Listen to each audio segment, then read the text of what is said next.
In the multiverse of possibilities, in the infinite branches of reality where every choice splits existence into new timelines, there exists a version of the Land of Ooo, where the greatest friendship ever known ended not in peaceful old age, but in a moment of ultimate sacrifice.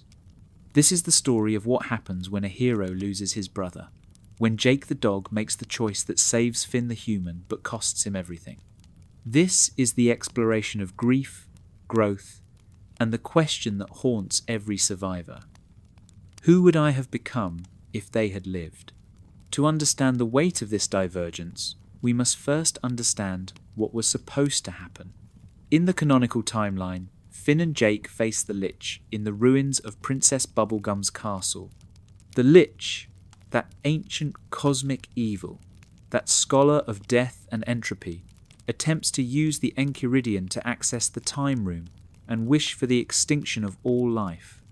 Billy, revealed as the Lich in disguise, had manipulated them into gathering the gems needed for this apocalyptic plan. In the original timeline, both Finn and Jake survive this encounter. They're flung through the multiverse, they meet Prismo, and they return home changed, but together. But in our timeline, in this darker branch of possibility, something different happens in that crucial moment. The scene unfolds in the Candy Kingdom's ruins. Princess Bubblegum has been reverted to her 13-year-old self. The Lich stands before the dimensional portal, the Enchiridion open, reality itself beginning to tear. Finn, barely 14 years old, charges forward with the reckless bravery that defines him. He doesn't see the Lich's hand extending, doesn't notice the blast of necromantic energy building, the green fire of extinction itself preparing to erase him from existence. But Jake sees. Jake, who has spent every day of Finn's life protecting him, teaching him, being the brother that fate and circumstance brought together. Jake sees the danger and makes the choice that defines love itself. Time seems to slow as Jake stretches, his magical body extending beyond its normal limits, beyond what even his abilities should allow. The fear in Jake's eyes is not for himself, but for what this will do to Finn. In that fraction of a second, Jake experiences a lifetime of memories. Finn as a baby crying in the forest, Joshua and Margaret deciding to raise this human child, the first time Finn said Jake's name, every adventure, every laugh, every moment of brotherhood compressed into crystalline clarity. And then Jake is between Finn and the Lich, his body taking the full force of the extinction energy, the green fire that doesn't just kill but unmakes, that erases not just life but the very concept of having lived. Jake doesn't scream. There's no time. The magical dog's body convulses once, and in that instant, Finn sees his brother's eyes. There's love there, and peace, and the kind of contentment that comes from knowing you've done exactly what you were meant to do. Jake's last words are barely a whisper. Love you, brother. And then Jake the dog, magical being, best friend, the heart of every adventure, is gone. Not dead in the traditional sense, but erased, his essence scattered across the void of non-existence. The Lich's energy was meant to touch the extinction of all life, and while Jake stopped it from reaching Finn, he absorbed the full weight of that cosmic negation himself. Finn's scream tears through the ruins. It's not a battle cry, but pure anguish, the sound of a soul breaking. The 14-year-old human drops to his knees where Jake fell, but there's nothing there, no body to mourn, no remains to bury, just the fading particles of green energy and the smell of ozone. Princess Bubblegum, in her 13-year-old form, tries to reach Finn, but he doesn't respond. The Lich, weakened by expending such energy, begins to retreat through the portal. In the canonical timeline, this is where Finn would chase him. But not here, not now. Finn stays on his knees, his hands pressed to the stone floor where his brother died, and something inside him breaks so completely that it will never fully heal. The immediate aftermath is chaos. Princess Bubblegum, despite her own trauma and age regression, takes command. She orders the banana guards to seal the ruins to contain whatever dimensional energy remains. But she keeps looking at Finn, at the boy who isn't moving, whose face has gone blank with shock. Bimo finds them an hour later. The little robot doesn't understand death, not really, and keeps asking where Jake is, when Jake is coming back, why Finn is just sitting there. Each question is a knife in an already mortal wound. Marceline arrives shortly after, summoned by Peppermint Butler, who understood the gravity of what had happened. The Vampire Queen, who has lived for over 1,000 years, who has seen the Mushroom War and the end of the old world, takes one look at Finn and knows she's witnessing the end of something equally important. Marceline approaches slowly. She's seen trauma before, has experienced losses that would crush anyone else, but she's never seen Finn like this. The boy who always smiles, who faces every danger with enthusiasm, who believes in heroes and happy endings, is gone.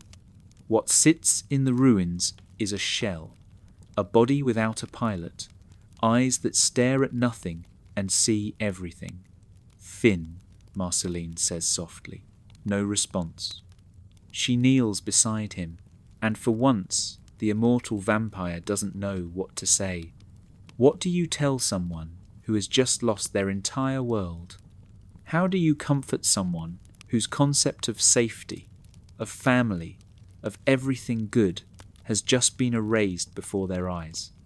Princess Bubblegum joins them.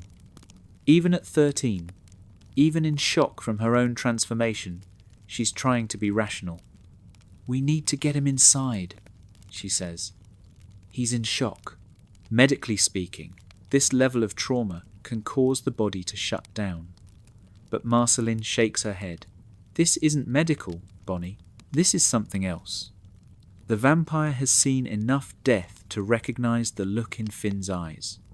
It's the same look she saw in Survivors of the Mushroom War, the same emptiness that comes from watching your world end.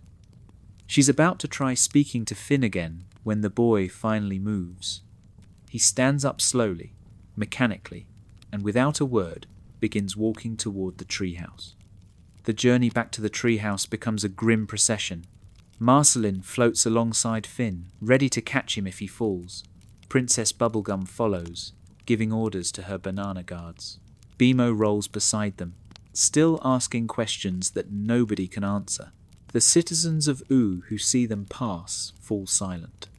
News travels fast in the Candy Kingdom, and already everyone knows that Jake is gone. The magical dog who helped save the kingdom countless times, who brought joy and music and laughter wherever he went, has been erased from existence. The grief spreading through Ooo is genuine, but nothing compared to what's happening inside Finn's mind. Inside, Finn is experiencing what psychologists would call acute traumatic dissociation.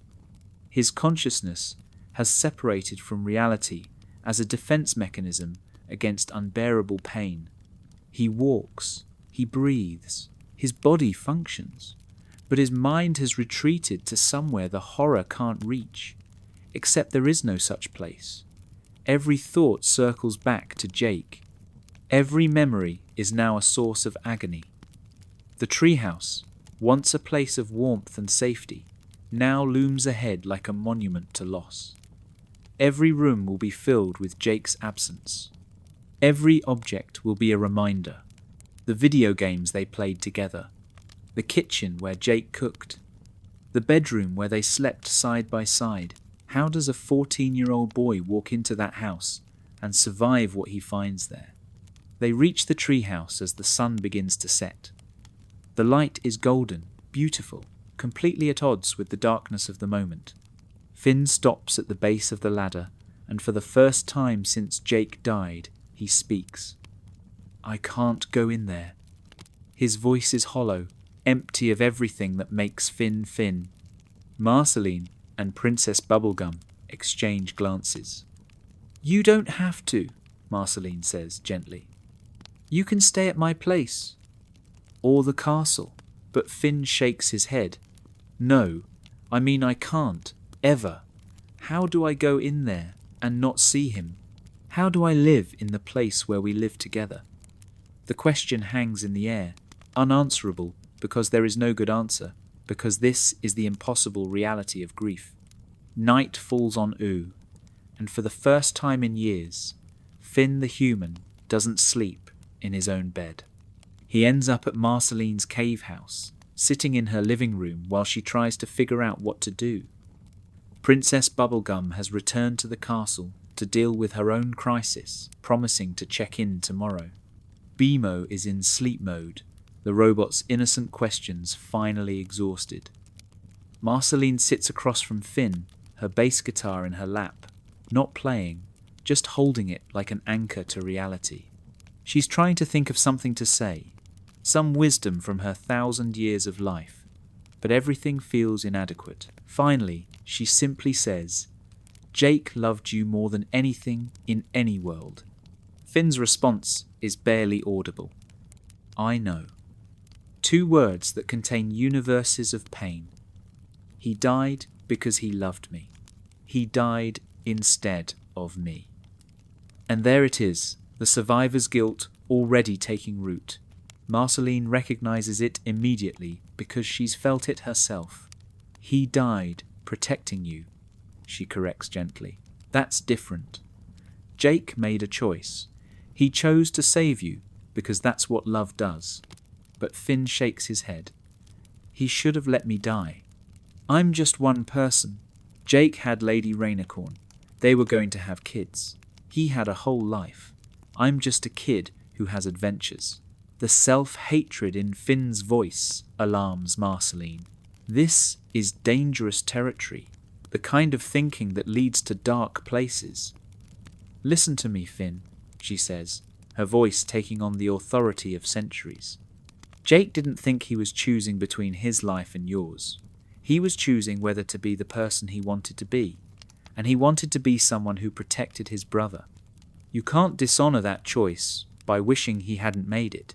But even as she speaks, Marceline knows the words aren't reaching him.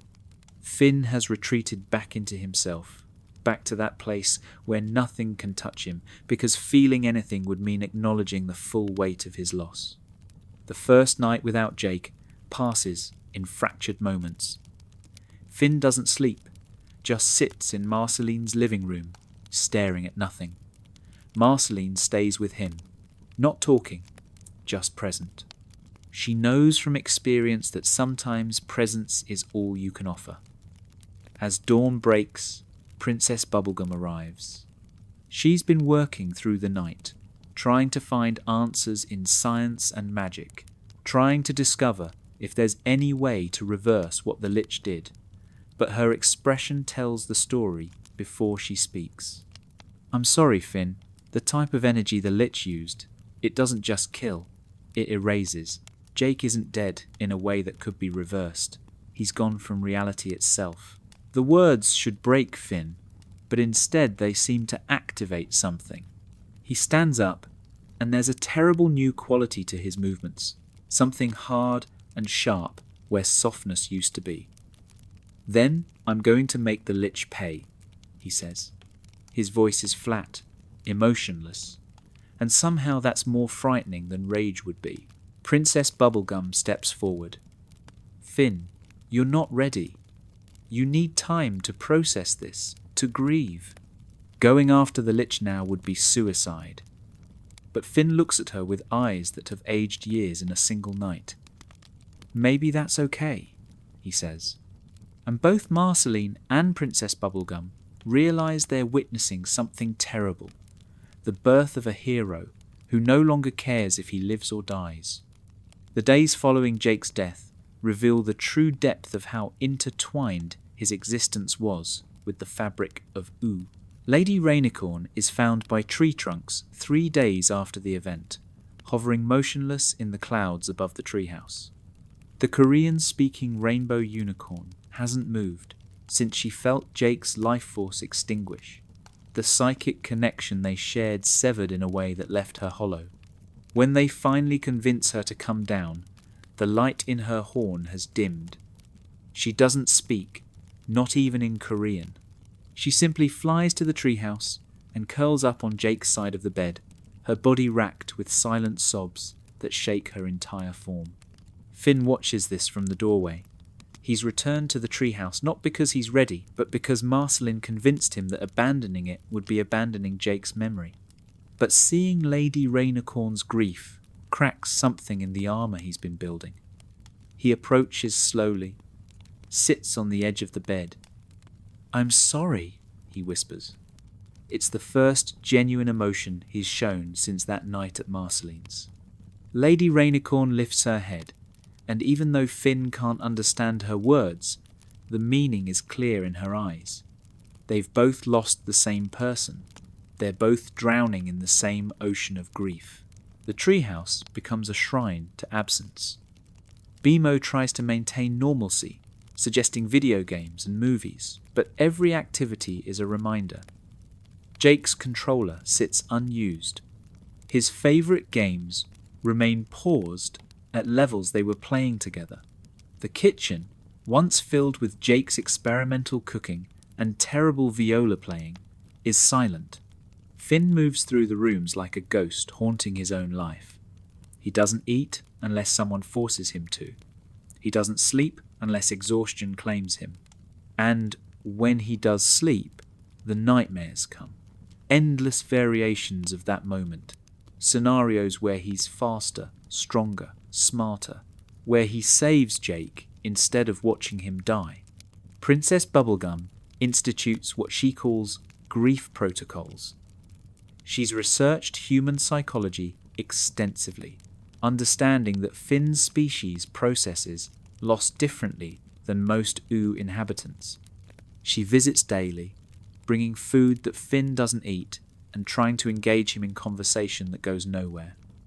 "You need to talk about it," she insists one afternoon, her 13-year-old form somehow making her seem more earnest than usual. Holding grief inside is like holding poison. It will destroy you from within. But Finn just shakes his head. "I don't know how to talk about it. What do I say? My brother died saving me, and now every breath I take feels like I'm stealing it from him." The Candy Kingdom tries to help in their own way. Mr. Cupcake organises a memorial service, and half of Ooo attends. Everyone has a Jake story. Lumpy Space Princess talks about the time Jake helped her with her parents. Tree Trunks cries while describing how Jake always complimented her apple pies. Ice King, in a rare moment of clarity, speaks about how Jake was one of the few people who treated him with kindness, even when he was being crazy. But Finn doesn't speak. He sits in the front row, dry-eyed and silent, while everyone else mourns. The tears won't come, as if crying would make it real, would mean accepting that Jake is truly gone. Marceline takes a different approach. She knows from 1,000 years of experience that grief has no timeline, no proper way to be processed. So instead of pushing Finn to talk or feel or heal, she simply exists alongside him. She floats into the treehouse most evenings, pulls out her bass and plays. Not songs with words, just melodies. The kind of music that says what language cannot. Sometimes Finn listens, sometimes he doesn't. But Marceline keeps coming, keeps playing, because the one thing she learned from losing everyone she loved is that consistency matters when the world has fallen apart.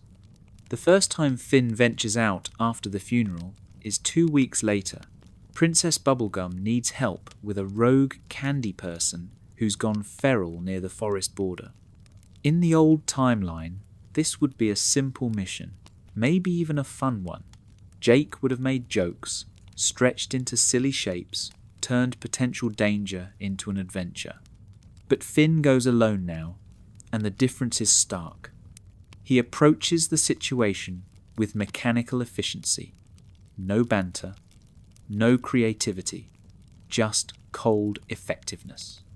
He subdues the candy person quickly, brings them back, and returns to the treehouse without a word. Princess Bubblegum watches him go with growing concern. The boy who loved adventure is becoming someone who simply goes through motions. This pattern repeats. Someone needs help, Finn responds. He's effective, perhaps even more efficient than before because he's not joking or taking time to enjoy the adventure. But the spark is gone. Flame Princess, hearing about Jake's death, travels from the Fire Kingdom to offer condolences. She finds Finn in the treehouse, sitting in the living room, staring at the wall where Jake's drawings used to be. "I heard what happened," she says, her flames dimmed in respect. "I'm sorry. Jake was important." Finn looks at her, and Flame Princess is shocked by what she sees. The boy who blushed and stammered around her, who wrote terrible poems and tried so hard to impress her, is gone. In his place is someone hollow. "Thanks," Finn says flatly. Flame Princess tries to connect, to reach the person she remembers, but it's like talking to a stranger. She mentions their last date, trying to spark a memory, but Finn just nods. "That was before," he says, and the way he divides time into before and after Jake is chilling. Flame Princess attempts to stay, to help somehow, but eventually she retreats to her kingdom, disturbed by what she's witnessed. She tells her father that the hero of Ooo has changed, that something in him has been extinguished along with Jake. Flame King, in his pragmatic cruelty, suggests this might make Finn more useful as an ally. But Flame Princess knows better. What she saw wasn't strength being forged. It was hope dying. Bimo struggles most with the new reality. The little robot's programming includes friendship protocols, ways of maintaining relationships and providing companionship. But Bimo was designed with Jake in mind, with the assumption that both Finn and Jake would be there.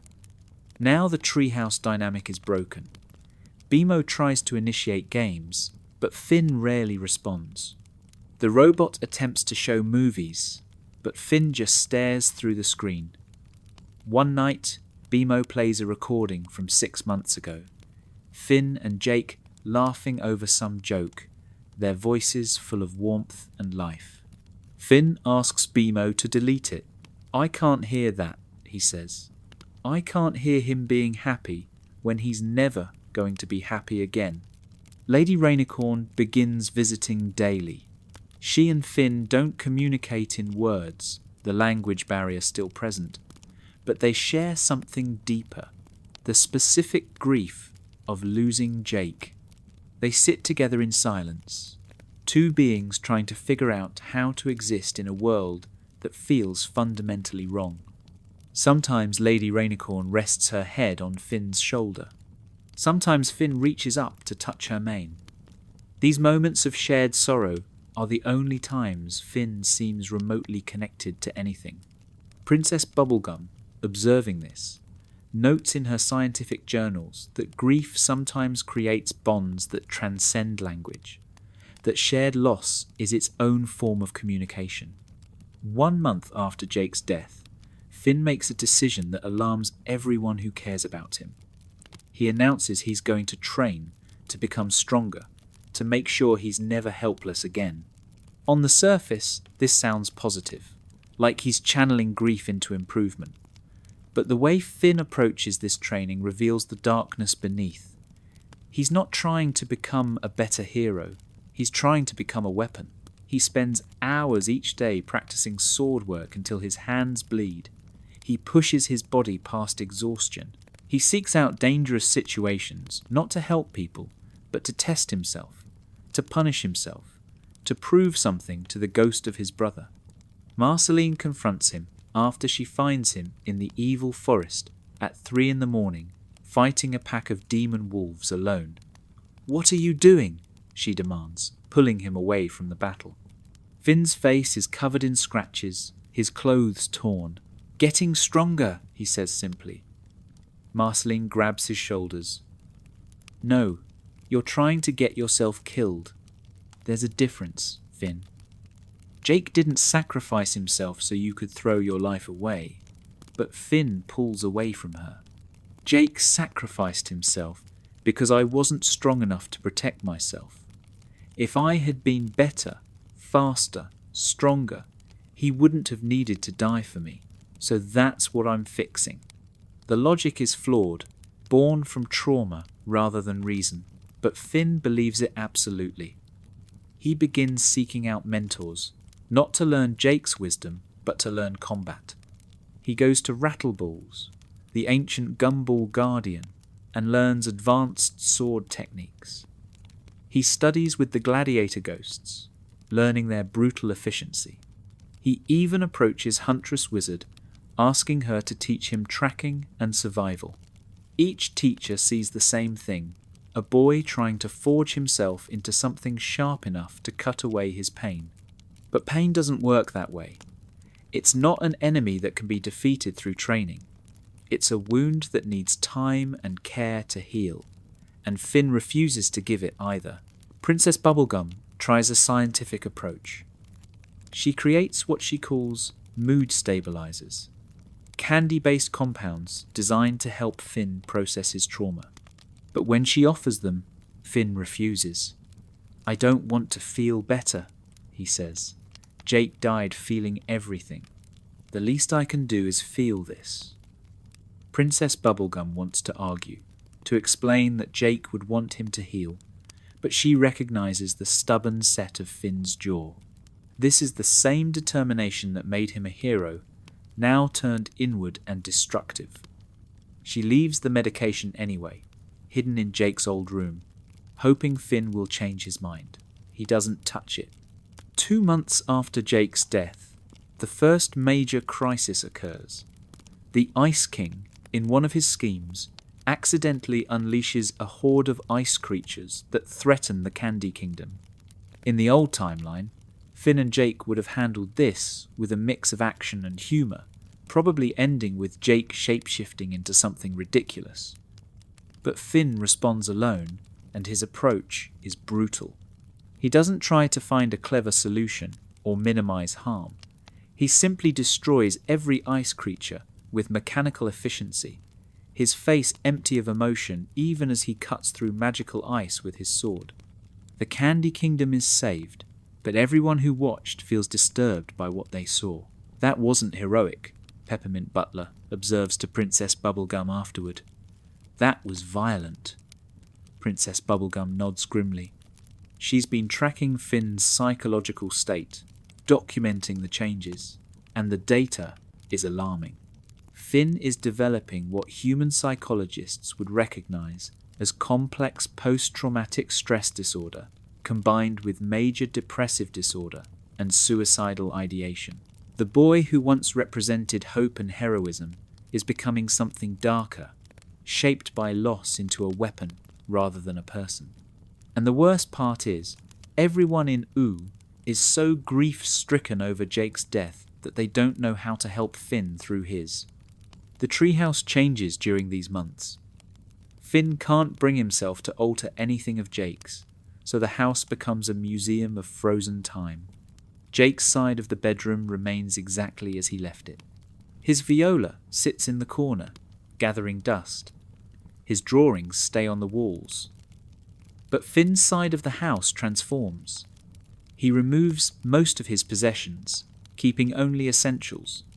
The walls that once held posters and trophies are bare. It's as if Finn is erasing himself, becoming a ghost haunting a monument to his brother. Beemo tries to resist these changes, but the little robot's protests go unheard. Lady Rainicorn stops visiting as frequently. It's not because she doesn't care, but because being in the treehouse, seeing Jake's things, feeling his absence so intensely, is too painful. She's processing her own grief, trying to figure out how to continue existing in a world without her partner. She flies through Ooo aimlessly, sometimes for days, returning only when exhaustion forces her to land.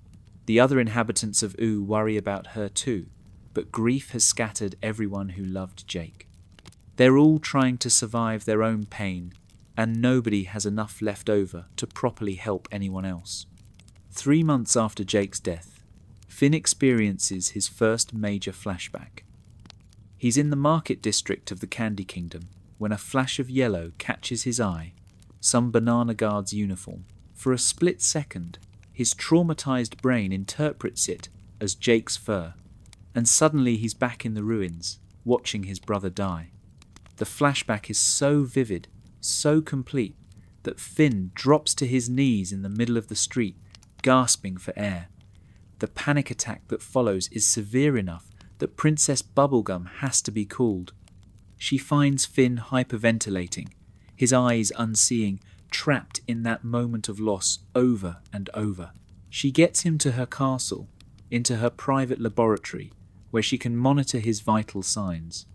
When Finn finally comes back to himself, he's exhausted, his face pale and covered in sweat. "What happened?" Princess Bubblegum asks gently. Finn takes a long time to answer. When he does, his voice is barely audible.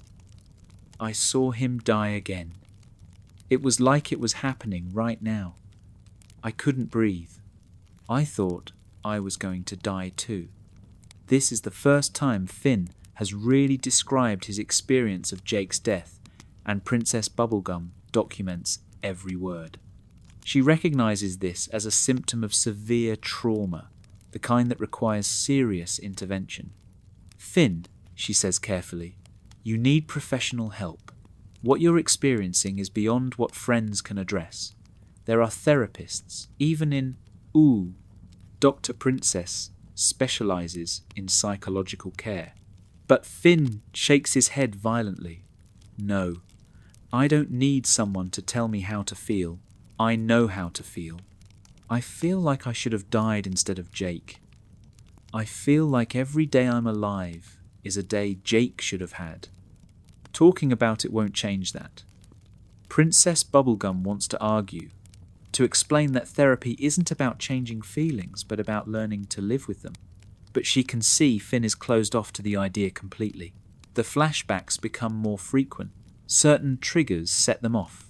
The colour yellow, dogs of any kind, the smell of cooking bacon because Jake used to love it, certain phrases or jokes that Jake used to make. Finn starts avoiding these triggers obsessively, which means avoiding more and more of normal life. He stops going to the market. He avoids the park where he and Jake used to hang out. He can't be around tree trunks because her voice reminds him of Jake's gentleness. The world is becoming a minefield of memories, and Finn is trying to navigate it by making himself smaller and smaller. Marceline recognizes the pattern because she lived it herself after losing everyone in the Mushroom War. She corners Finn one evening in the treehouse. "You're trying to disappear," she says bluntly. "You think if you avoid everything that reminds you of Jake, it'll hurt less. But it doesn't work that way. I tried it for 200 years, and all it does is make the world smaller until you're living in a box of your own fear." Finn looks at her with those hollow eyes. "Maybe I want to disappear. Maybe that's better than this." The statement alarms Marceline enough that she involves Princess Bubblegum, and they stage what humans would call an intervention. They gather at the treehouse with Bimo and Lady Rainicorn. Marceline speaks first. "We're worried about you, Finn. Really worried. The way you're living, the things you're saying, it's not sustainable. You're not honouring Jake's memory by destroying yourself." Princess Bubblegum adds clinical observations. "Your sleep patterns are erratic. Your nutrition is inadequate. You're exhibiting signs of severe depression and post-traumatic stress. If you were any other citizen of Ooo, I would hospitalize you for your own safety." Finn listens silently, and when they finish, he asks a simple question. "What do you want me to do?" The question isn't defiant, it's genuine. He truly doesn't know how to exist in this new reality. Princess Bubblegum leans forward. "First, see Dr. Princess. Just talk to her. Second, stop with the dangerous solo missions. Third, let us help you. You don't have to do this alone." But the word alone seems to trigger something in Finn. "I am alone," he says quietly. That's the point. Jake was the other half of everything I did. Without him, I'm just half a person trying to figure out how to be whole. Lady Rainicorn speaks then, in Korean, and even though Finn doesn't understand the words, he understands the emotion. She's saying she feels the same way, that she's also half a person now, that they're both survivors of the same loss. Bimo chirps in with characteristic innocence. But Finn, you're not half a person. You're still Finn the human, and Finn the human is a hero. But Finn shakes his head. I was only a hero because Jake made me one. He taught me everything, how to be brave, how to be kind, how to be good. Without him, I don't know how to be any of those things. This belief that Jake was the source of all Finn's goodness is perhaps the most dangerous aspect of his grief. It's not just that Finn misses Jake, it's that he doesn't believe he can be good without Jake's influence. Every kind thing Jake ever taught him, Finn now attributes entirely to Jake rather than recognizing his own capacity for growth. It's a form of psychological dependency that death has transformed into hopelessness. If Jake was the source of all good, and Jake is gone, then goodness itself is gone from Finn's world. This is the cognitive distortion that trauma creates, and it's destroying him from the inside. Princess Bubblegum tries a different approach. Finn, Jake taught you things, yes, but you chose to learn them. You chose to be brave and kind and good. Those qualities are yours, not borrowed from Jake. His death doesn't take them away unless you let it. But Finn's counter-argument reveals how deep his guilt runs. Then why didn't I save him? If I'm so brave, why did I need him to die for me? A truly brave person would have saved himself, or saved Jake, or done something other than just stand there and watch. The survivor's guilt has metastasized into complete self-loathing. The intervention doesn't end with resolution. Finn agrees to see Dr. Princess, but it's clear he doesn't believe it will help. He agrees to be more careful on missions, but the agreement feels hollow. And when they leave, when Finn is alone in the treehouse with only Bimo for company, the little robot observes something troubling. Finn goes to his room and pulls out Jake's old bandana, the one he used to wear on adventures. He holds it for a long time, and Bimo's emotion recognition software identifies the expression on Finn's face as one of deepest despair. That night, Bimo doesn't enter sleep mode. The robot stays awake, watching over Finn, worried in its simple way that something terrible might happen. The session with Dr. Princess is scheduled for the following week. Dr. Princess, a medical professional with a doctorate in psychology among other fields, prepares carefully. She knows Finn's case is severe, complicated by the public nature of his loss and the fantastical elements of Ooo that make standard therapeutic approaches challenging. How do you apply cognitive behavioral therapy to someone whose brother was erased from reality by a cosmic entity? How do you discuss survivor's guilt when the survival happened through magical sacrifice? Still, she's determined to help. Finn is one of Oo's heroes, and heroes deserve care too. When Finn arrives, Dr. Princess is struck by how much he's changed. She's seen him around Ooo for years, always smiling, always energetic. The person in her office is a shadow of that boy. He sits stiffly, making no eye contact, his body language screaming that he doesn't want to be here. Finn, Dr. Princess begins gently. Thank you for coming. I know this must be difficult. Finn doesn't respond. Dr. Princess continues. I want to help you process what happened. Losing someone you love, especially in the way you lost Jake, is one of the most painful experiences anyone can have. But you don't have to go through it alone. Everyone keeps saying that, Finn says, that I don't have to be alone. But that's not true. Jake and I did everything together. Every adventure, every day, every moment. Without him, I am alone. That's just a fact. Dr. Princess nods, making notes. You're describing a sense of emptiness, of incompleteness. That's very common in cases of profound loss, especially when the relationship was as close as yours and Jake's. But alone and lonely are different things. You have people who care about you, who want to support you. Finn finally looks at her, and the anger in his eyes is sudden and fierce. They didn't lose Jake the way I did. Marceline is sad. Princess Bubblegum is sad. Everyone is sad. But they didn't lose their brother, their best friend, their family. They didn't watch him die saving them. They don't have to live knowing that every breath they take is because he stopped breathing. The outburst is the most emotion Finn has shown since Jake's death, and paradoxically, Dr. Princess sees it as a positive sign. Anger is better than the numbness he's been displaying.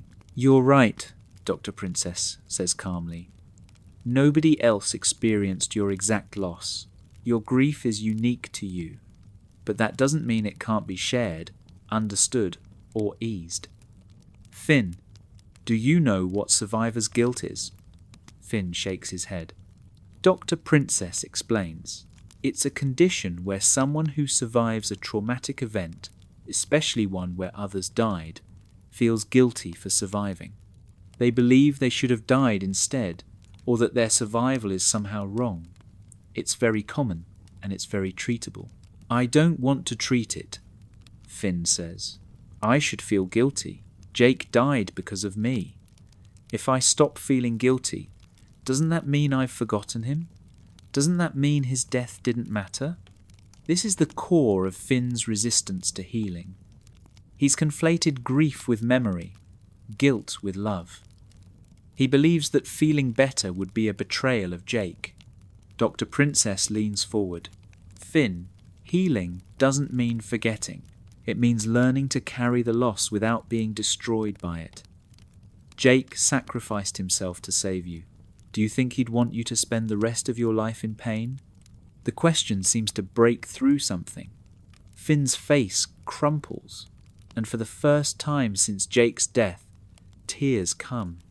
They're not pretty tears, not the kind you see in movies. They're ugly, wrenching sobs that shake his whole body, the release of months of suppressed agony. Dr. Princess lets him cry, doesn't try to stop it or comfort it away. This is necessary. This is the grief finally finding its way out. When the sobs finally subside, Finn looks exhausted but somehow less hollow.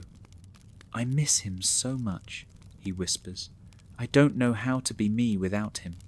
Then we'll figure it out together, Dr. Princess says. Not quickly, not easily, but we'll figure out who Finn is in a world without Jake, because you're still you. You're still the hero who saved Ooo countless times. You're still the boy with a good heart. Jake didn't create those things. He helped you find them, but they're yours. It's a seed of hope, planted in soil that's been scorched by loss. Whether it will grow remains to be seen. Finn agrees to weekly sessions, though he's still skeptical. As he leaves Dr. Princess's office, he feels strange. Not better exactly, but different. Like maybe, possibly, there's a path forward even if he can't see it yet. 4 months after Jake's death, the first significant change occurs. Finn, at Dr. Princess's suggestion, begins keeping what she calls a memory journal. The concept is simple. Instead of trying to avoid thoughts of Jake, he writes them down. Every memory, every regret, every moment of grief or love or anger goes into this journal. At first, Finn resists. Writing feels too formal, too much like trying to contain something that refuses containment. But the first night he tries it, something unexpected happens. He writes about the first adventure he can remember, when he and Jake found a treasure map and ended up fighting a rat king. The memory is painful, but also warm. For the first time since Jake's death, Finn remembers something without it being pure agony. The journal becomes a nightly ritual. Finn writes before trying to sleep, and slowly, very slowly, the insomnia begins to ease. Not because the grief is less, but because the act of writing gives it somewhere to go besides his constant thoughts.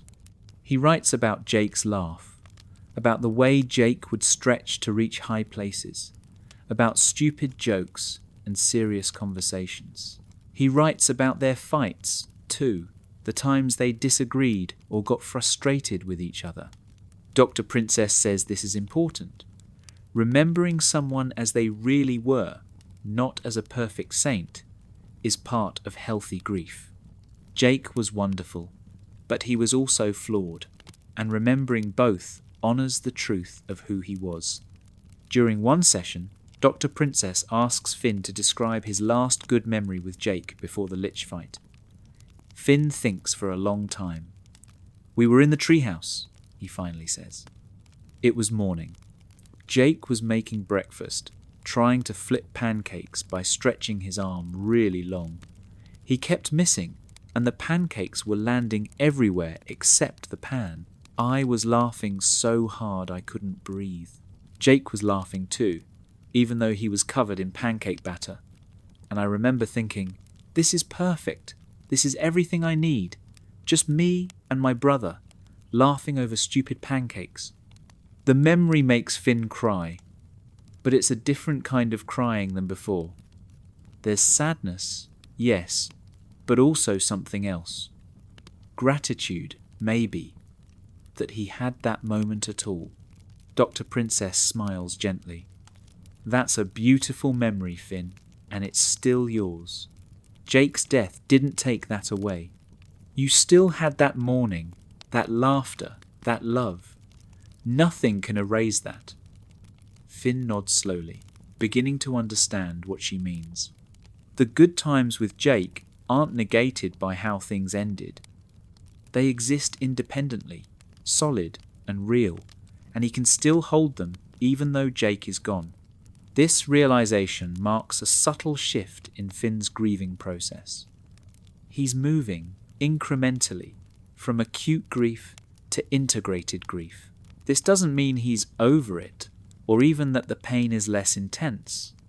It means he's beginning to accept that Jake's death is real, that it can't be changed, and that somehow he has to figure out how to live with that reality. Dr. Princess explains that grief isn't linear, that he'll have good days and bad days, that sometimes he'll feel like he's making progress, and then something will trigger him and he'll feel like he's back at the beginning. This is normal. This is how grief works. Around this time, Princess Bubblegum approaches Finn with a proposal. She's been working on a project that requires someone with Finn's skills, mapping the unexplored regions of Ooo. It's not a heroic quest, not a fight against evil, just exploration and cartography. I thought maybe you'd like a change, she says carefully. Something different from the usual hero work. Something where you can move, be active, but without the constant danger. Finn considers this. The idea of exploration without adventure feels strange, but also appealing. No monsters to fight, no people to save, just walking and observing and recording. He agrees, and the next week, Finn sets out on his first mapping expedition. He brings basic supplies, a journal for notes, and nothing else. The goal is to travel through the grasslands, documenting geography and landmarks. It's mindless work in some ways, which turns out to be exactly what Finn needs. Walking for hours each day, his mind can wander without fixating. He thinks about Jake, of course. He always thinks about Jake. But out here in the open air, with the sun on his face, the thoughts don't trap him the way they do in the treehouse. There's something healing about simple movement, about putting one foot in front of the other with no destination except forward. During these expeditions, Finn begins encountering the inhabitants of Ooo in a new way. Without Jake to interact with them, people approach Finn differently. they're gentler, more cautious, aware of his loss. At first, this irritates him. He doesn't want to be treated like he's fragile. But gradually, he realizes that people aren't treating him as fragile. They're treating him as someone who's been through trauma and come out the other side. There's respect in their caution, acknowledgement that he's survived something terrible. Slowly, very slowly, Finn starts to accept this new identity. Not just Finn the hero, but Finn the survivor. One day, about 5 months after Jake's death, Finn encounters a young fox kit who's lost in the grasslands. The kit is crying, separated from its mother, scared and alone. In the old timeline, Jake would have shapeshifted into something comforting, would have made jokes to calm the kit down. Finn doesn't have those abilities. But he kneels down to the kit's level, speaks softly, and offers his hand. "It's okay," he says. "I'll help you find your mum. You're not alone."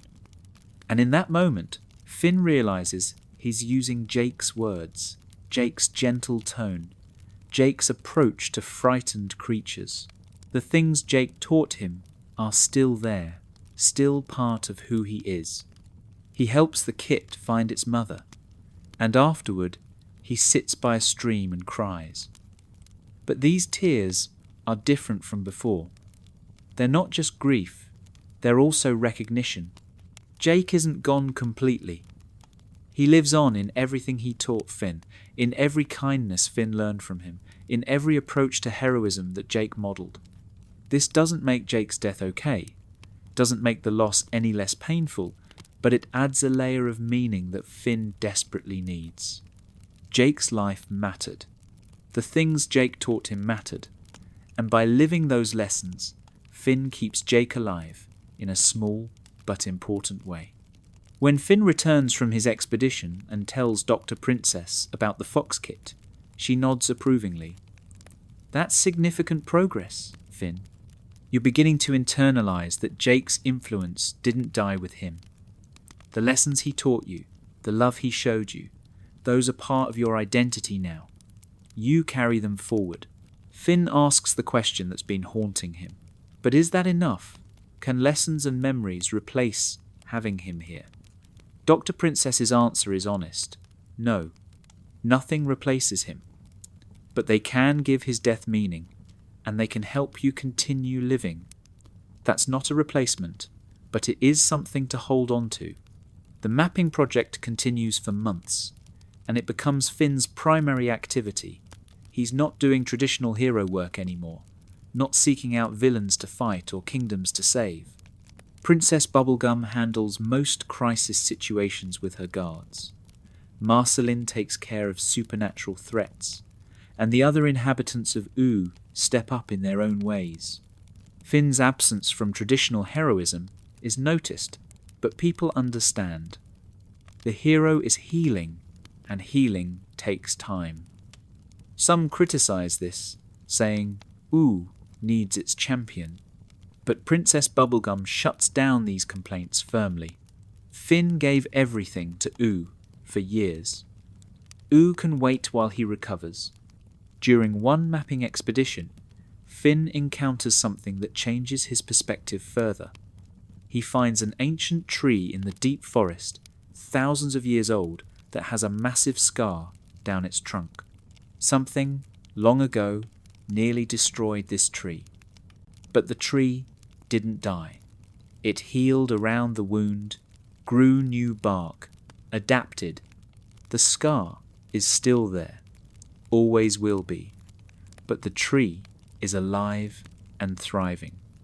Finn stands before this tree for a long time, understanding the metaphor immediately. He's that tree. Jake's death is a wound that will scar, but doesn't have to destroy him. He can grow around it, adapt to it, carry it forever, but still live. He brings this observation to Dr. Princess, and she uses it to introduce a new concept, post-traumatic growth. It's not about getting over trauma, she explains. It's about acknowledging that trauma changes you, sometimes in ways that, paradoxically, can lead to growth. You'll never be the same Finn you were before Jake died. That Finn is gone. But you can become a new Finn, someone who's been broken and healed, and who maybe understands pain and loss in ways that make you more empathetic, more thoughtful, more aware of how precious life is. Finn isn't sure he likes this idea. It feels wrong, like trauma is being reframed as a gift. Dr. Princess clarifies, "I'm not saying Jake's death was good or that you should be grateful for it. The trauma was terrible and should never have happened. But now that it has happened, now that you're surviving it, you get to choose what you do with that survival. You can let it destroy you, or you can let it reshape you into someone who carries loss but isn't defined solely by it."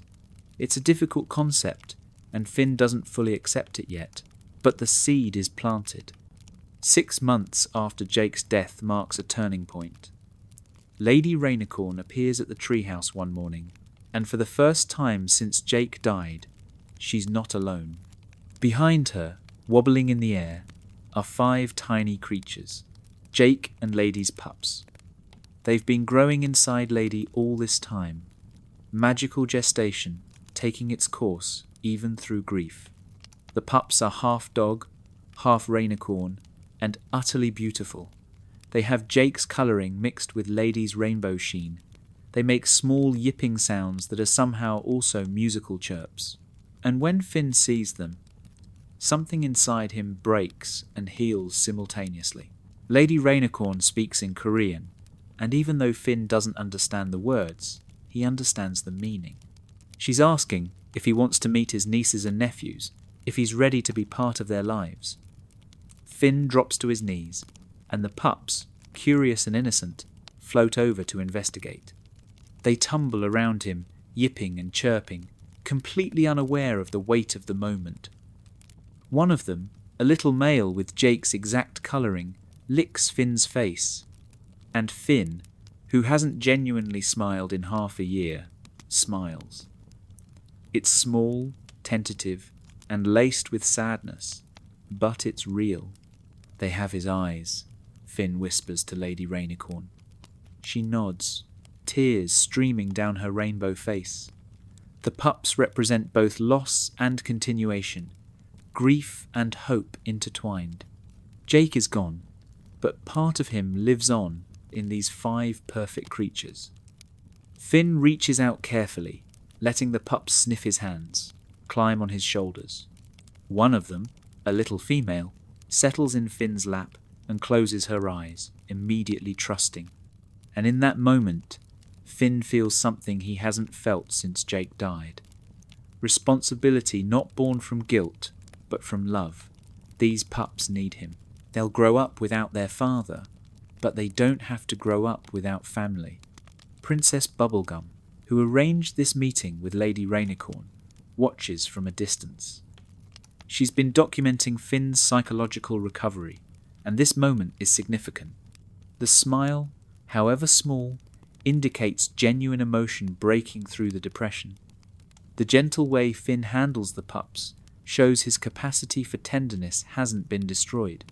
This is hope, concrete and squirming, and licking his face. Later, in her notes, Princess Bubblegum writes, "Subject showed first signs of positive emotional effect in 6 months. Presence of Jake's offspring appears to have provided purpose beyond survival. Recommend continued exposure to pups as therapeutic intervention." Finn asks Lady Rainicorn if he can help with the pups, and she agrees immediately. They develop a routine. Lady brings the pups to the treehouse several times a week, and Finn helps care for them. He learns to feed them, to play with them, to comfort them when they're fussy. The treehouse, which had become a tomb, slowly transforms into a nursery. Bimo is ecstatic, the little robot's purpose renewed by having babies to care for. The pups fill the silence with their sounds, their energy, their need. And Finn, who had been drowning in purposelessness, finds new meaning in this uncle role. Dr. Princess is pleased, but cautious during their next session. This is wonderful, Finn, but I want to make sure you're not using the pups as a substitute for processing your grief. They're Jake's children, but they're not Jake. You need to be able to see them as their own beings, not just living reminders of your brother. Finn nods, understanding the distinction. I know they're not him, but they're part of him, and they're part of Lady, and they need someone who knew their dad to tell them about him. I can do that. I can be the one who makes sure they know how great Jake was. This role, keeper of Jake's memory for his children, gives Finn a new framework for his grief. He starts collecting stories, writing down every adventure, every joke, every moment of wisdom Jake ever shared. He organizes them chronologically, thematically, creating a comprehensive record. When the pups are old enough to understand, Finn will tell them everything. They'll know their father not just as an abstract concept, but as a real person, flawed and wonderful. This project gives Finn's days structure and meaning beyond just surviving. Around this time, Marceline notices another change in Finn. He started playing music again. Not Jake's viola, he still can't touch that. But he borrows Marceline's acoustic guitar and teaches himself chords. The music is melancholic, reflective, nothing like the energetic songs he used to sing with Jake. But its expression, its feeling transformed into something external, and Marceline recognizes this as a healthy coping mechanism. She starts joining him sometimes, their guitars weaving together in the quiet of her cave house. Two people who've both lost too much, finding solace in shared melody. One evening, Finn plays a song he's written. It has no words, just a simple progression that somehow captures the ache of loss and the tentative hope of healing. When he finishes, Marceline is quiet for a long moment. "That was beautiful, Finn," she finally says. "Jake would have loved it." And instead of flinching from the mention of Jake's name, Finn nods. Yeah, he would have. He probably would have tried to add a viola part and messed it up completely. They both laugh, and it's the first time Finn has laughed about Jake without it hurting. The memory is still painful, but it's accessible now, touchable, not locked behind walls of trauma. Princess Bubblegum invites Finn to a Candy Kingdom event, a harvest festival celebrating the year's bounty. In the old timeline, Finn and Jake never missed these festivals. They'd compete in games, eat too much candy, dance with citizens. Finn hasn't attended anything social since Jake's death, and his first instinct is to refuse. But Princess Bubblegum is persistent. "You don't have to stay long, but I think you need to see that life in Ooo continues, that joy still exists, that you're allowed to be part of it." Finn reluctantly agrees, though he's filled with anxiety about attending. The festival is overwhelming at first. So many colours, so many sounds, so many happy people. Finn feels disconnected, like he's watching through glass. But then Turtle Princess approaches with her usual gentle demeanour. "Finn, I'm so glad you came. We've missed you." She doesn't mention Jake, doesn't bring up the loss, just acknowledges Finn's presence as valuable. Other citizens follow this lead. They're happy to see him, they welcome him back, but they don't pressure him to be who he was before. They accept this new, quieter Finn. Finn stays for an hour, which is longer than he expected. He watches the games, eats a little candy, even manages to have a brief conversation with Flame Princess, who's visiting from the Fire Kingdom. It's not easy, and by the end he's exhausted from the social effort, but he did it. He participated in life again, however minimally. As he walks back to the treehouse that night, he realizes something important. He didn't betray Jake by having an okay time. Jake's memory doesn't require Finn to be miserable forever. This understanding, simple but profound, marks another small step forward. The pups grow quickly, as magical creatures tend to do. By the time they're 3 months old, they're toddler-sized and starting to develop personalities. Charlie, the one who looks most like Jake, is adventurous and curious. V, is analytical and loves learning. Viola is musical, naturally drawn to sounds and melodies. Kim Kil Wan is serious and organized. Jake Jr. is wild and energetic. Finn learns each of their personalities, adapts his care to their individual needs. And in caring for them, he learns something about himself. He's capable of love that isn't rooted in loss. He loves these pups for who they are, not just as extensions of Jake. One day, Charlie asks Finn a question that stops him cold. "Where's Daddy?" Lady Rainicorn has explained to the pups in Korean that their father is gone, but Charlie is asking Finn directly, his big eyes full of innocent confusion. Finn kneels down to Charlie's level, his heart pounding. This is the moment he's been dreading and preparing for. "Your daddy was the best person I ever knew," Finn says carefully. "He was brave and kind and funny, and he loved your mum more than anything. He would have loved you so much. But before you were born, something bad happened, and he had to go away. He didn't want to leave, but sometimes heroes have to make really hard choices." Charlie processes this with a child's simplicity. "Was Daddy a hero like you?" Finn feels tears building, but holds them back. "Your daddy was a better hero than me. He saved people, and he made everyone around him better. And the last thing he did was save my life. Because that's what heroes do. They protect the people they love." Charlie seems satisfied with this answer, nodding solemnly before running off to play with his siblings. But Finn sits there for a long time, realizing he just told Jake's story without breaking down. He honored Jake's memory while acknowledging the pain. He did it. He actually did it. Dr. Princess hears about this conversation in their next session and marks it as a major milestone. "You're learning to carry Jake's memory without being crushed by it," she observes. "You're able to talk about him, to celebrate who he was, while acknowledging the tragedy of losing him. That's integrated grief, Finn. That's healing." Finn isn't sure he'd call it healing, exactly. The wound is still there, will always be there, but maybe it's scar tissue now, tough and permanent, but no longer an open injury.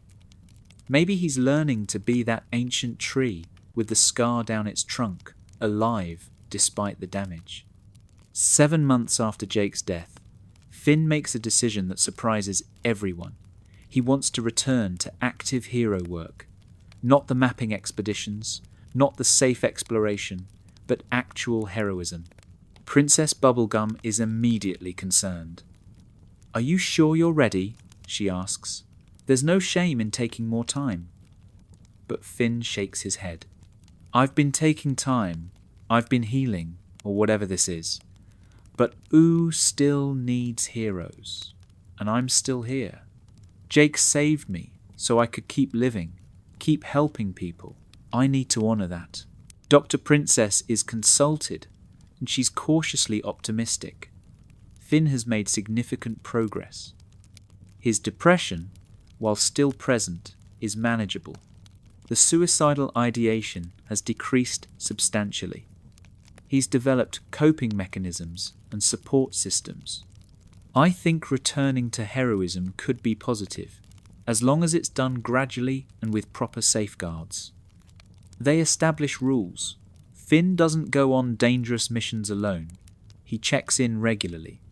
He continues therapy. And most importantly, he promises to recognize when something is too much and step back when needed. His first mission back is deliberately low stakes. A group of old ladies in the Wildberry Kingdom need help moving furniture. It's not glamorous, not the kind of adventure Finn and Jake would have sought out, but it's helping people, and that's what matters. Finn approaches it seriously, lifting couches and tables, listening to the old ladies chat about their lives. They don't recognize him as the famous hero, or if they do, they don't mention it. They just treat him like a helpful young man, and there's something healing about that anonymity. He's not Finn the tragic hero, he's just someone who showed up to help. The next mission is slightly more challenging. A merchant caravan travelling through the goblin territories needs an escort. Finn volunteers, and Princess Bubblegum assigns 2 banana guards to accompany him, ostensibly as backup, but really as supervision. The journey is uneventful until the 3rd day, when they encounter a small group of goblin bandits. In the old timeline, Jake would have shapeshifted into something intimidating and scared them off with humour. Finn doesn't have that option. He draws his sword, ready to fight, but then hesitates. The goblins are young, maybe teenagers in goblin years. They're not threatening out of malice, but out of desperation. Their expressions show fear more than aggression. Finn remembers something Jake once said about how not every problem needs a sword solution. He sheaths his weapon and holds up his hands. "We don't want trouble," he says calmly. "Why are you trying to rob this caravan?" The lead goblin, surprised by being asked rather than attacked, admits they're hungry. Their village's crops failed. Finn negotiates with the merchants, and they agree to spare some food. The goblins leave peacefully, and nobody gets hurt. Princess Bubblegum hears about this incident and is impressed. "You handled that with wisdom and restraint. That's growth, Finn." But Finn doesn't feel proud. He feels like he only did what Jake would have done.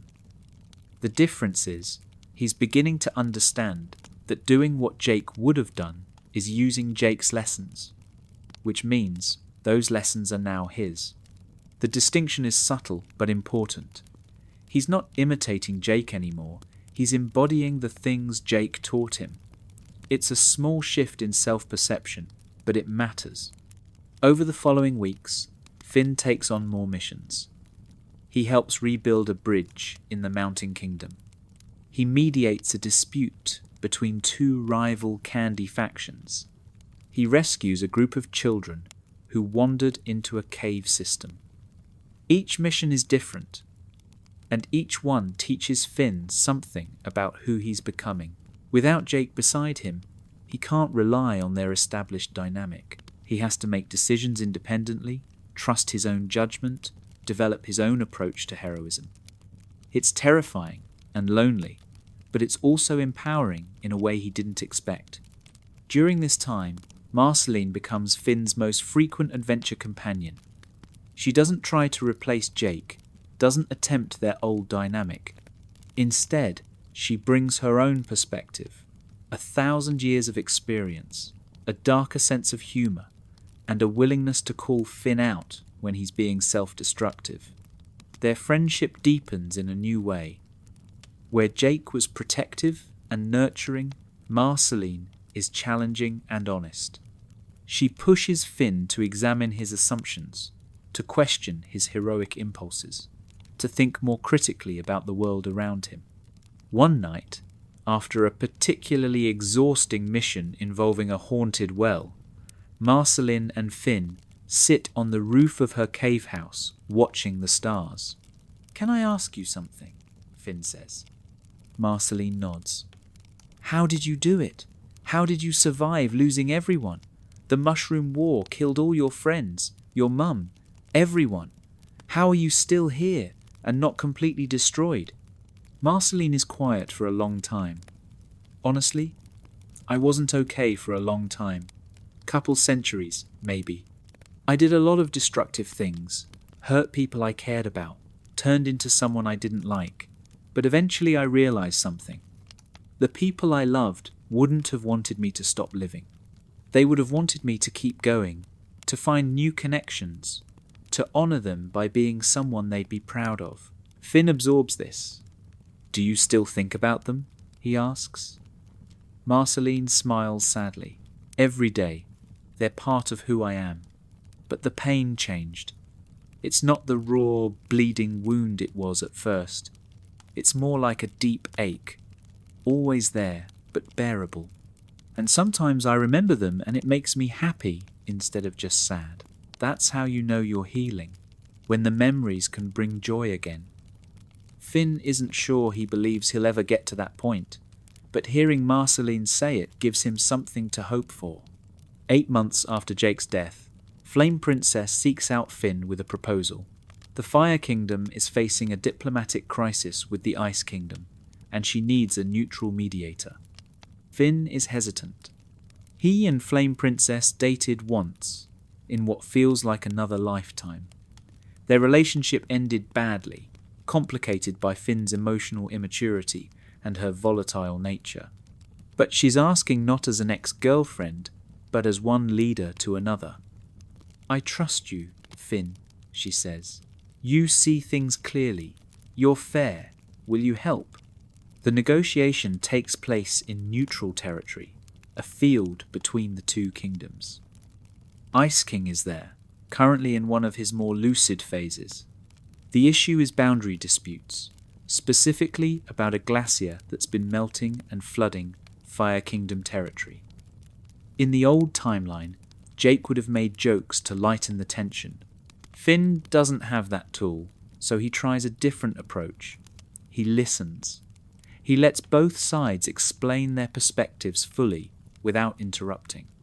Ice King feels his kingdom is shrinking and he's scared.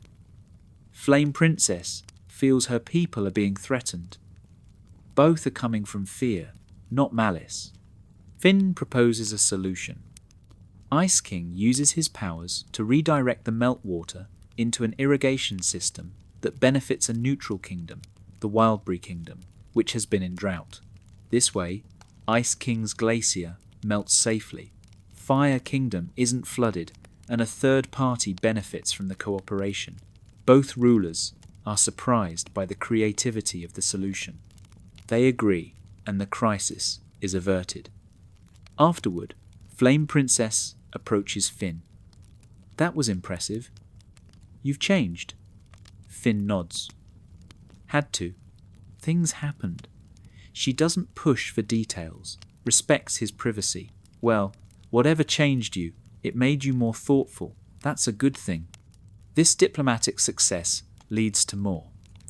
Apparently, word spreads in Ooo that Finn the human is good at mediation and conflict resolution. Kingdoms that are on the verge of war seek him out. Citizens with disputes ask for his judgment. He becomes less of a traditional hero who fights monsters and more of a wise mediator who prevents conflicts before they start.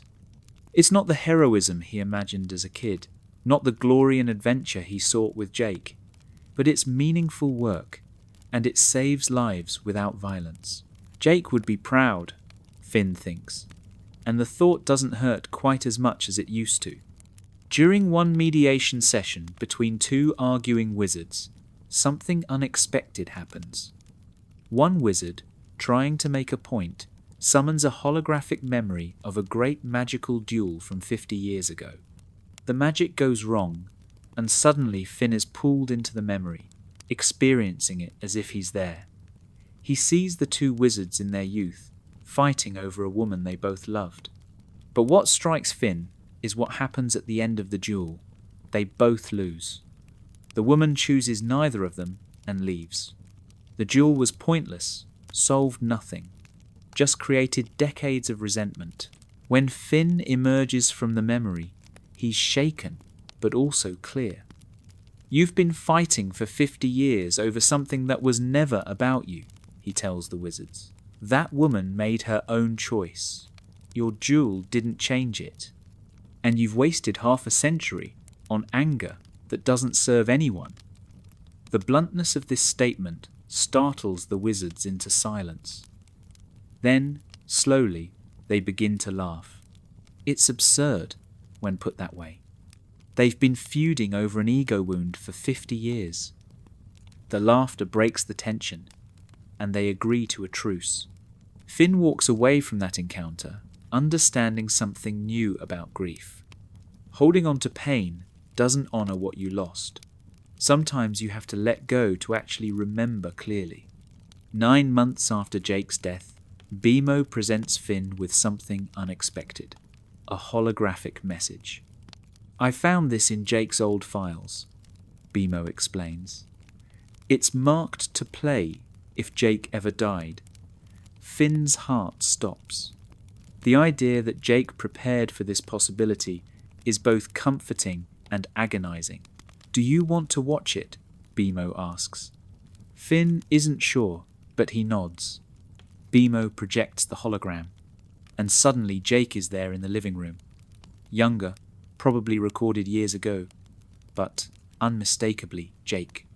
Hey Finn, hologram Jake says with his characteristic grin. If you're watching this, I'm dead. That's heavy. But I wanted to say some things just in case. Finn is frozen, tears already streaming down his face. Hologram Jake continues. First, I love you, man. You're my brother, my best friend, the best thing that ever happened to me. If I died protecting you, that was my choice, and I'd make it again 1,000 times. The words are exactly what Finn needs to hear, and exactly what breaks his heart. Second, hologram Jake says, don't be sad forever. I lived a great life. I had adventures, I had love, I had you. That's more than most people get. Be sad for a while, sure, but then live.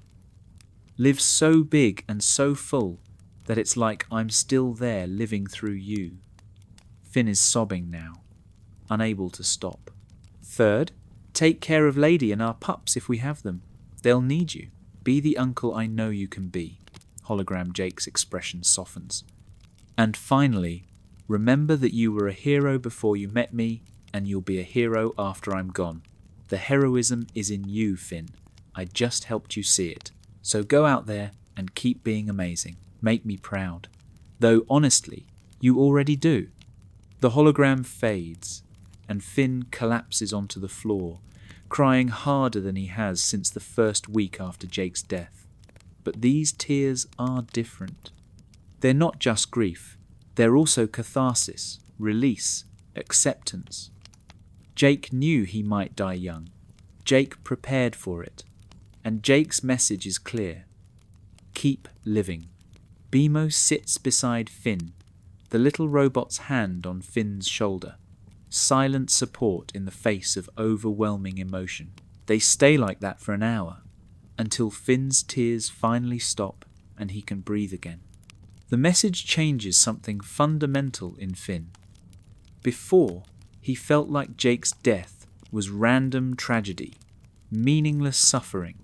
But knowing Jake thought about this possibility, prepared for it, left guidance for moving forward that adds structure to the chaos. Jake's death wasn't meaningless. It was a choice made out of love. And Jake wanted Finn to honour that choice by living fully. It's still painful, still unfair, still something Finn would reverse if he could. But there's framework now. Jake's own words giving permission to heal. Dr. Princess hears about the hologram and asks Finn how he feels about it. Destroyed? Finn admits. But also kind of okay? Like, Jake thought about this. He knew the risks of being a hero. And he still chose to do it. Chose to protect people. Chose to protect me. That doesn't make it hurt less, but it makes it make sense. Does that sound crazy? Dr. Princess shakes her head. Not at all. You're finding meaning in loss, which is a crucial part of grief work. Jake gave you a gift with that message. Closure you wouldn't have had otherwise. That night, Finn writes in his memory journal for hours. He transcribes everything hologram Jake said, then adds his own response, the things he wishes he could have said back. I'll take care of your pups. I'll love them like you would have. I'll tell them about you every day. I'll be the best uncle I can be, and I'll try to live big, like you said. I'll try to be the hero you believed I could be. Not because I'm not sad anymore, because I am. I'm so sad, Jake. But because you asked me to, and I can't say no to you even now." The next day, Finn visits Jake's grave. It's in a meadow outside the Candy Kingdom, a simple marker with Jake's name and the dates of his life. Someone, probably tree trunks, has planted flowers around it. Finn sits beside the grave and talks, really talks, for the first time since the funeral. He tells Jake about the pups, about his therapy, about the missions he's been on. He talks about how hard it's been, how many times he wanted to give up, and he talks about the hologram, about how hearing Jake's voice again was both torture and healing. "I'm trying," Finn says to the grave. "I'm really trying to do what you asked, to keep living, to be a hero, to take care of your family. Some days are easier than others. Some days I still wake up and forget you're gone, and then I remember and it's like you die all over again. But I'm here. I'm still here. And I'm going to keep being here. Because that's what you wanted."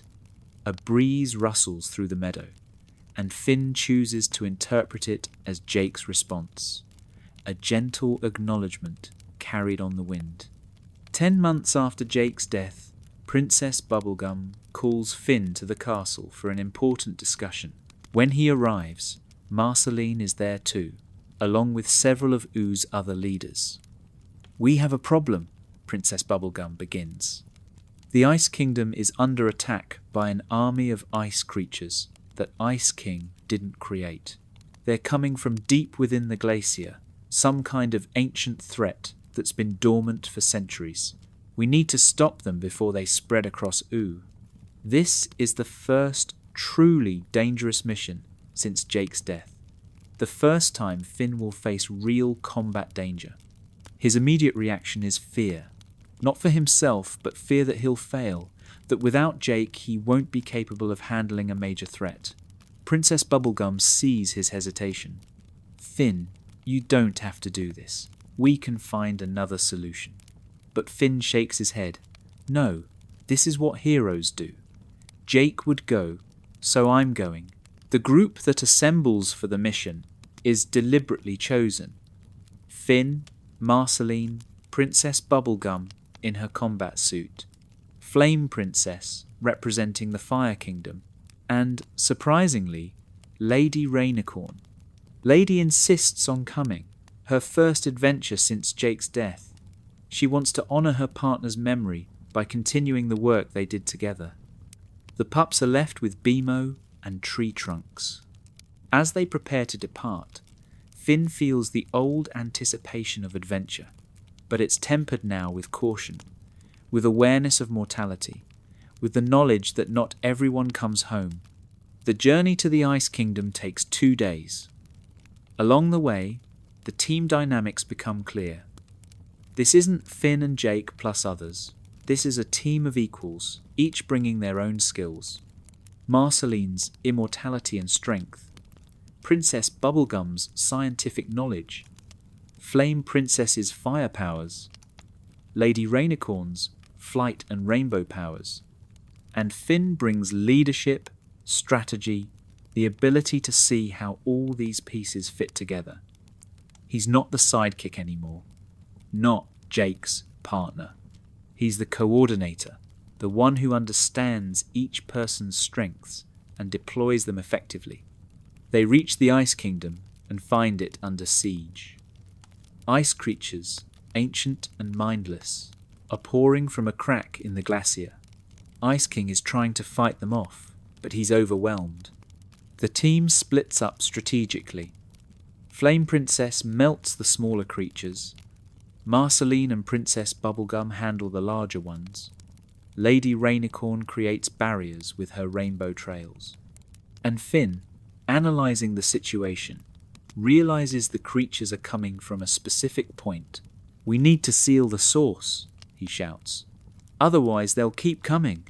He and Marceline fly down into the glacier crack on Lady Rainicorn, descending into ancient ice. The temperature drops dramatically.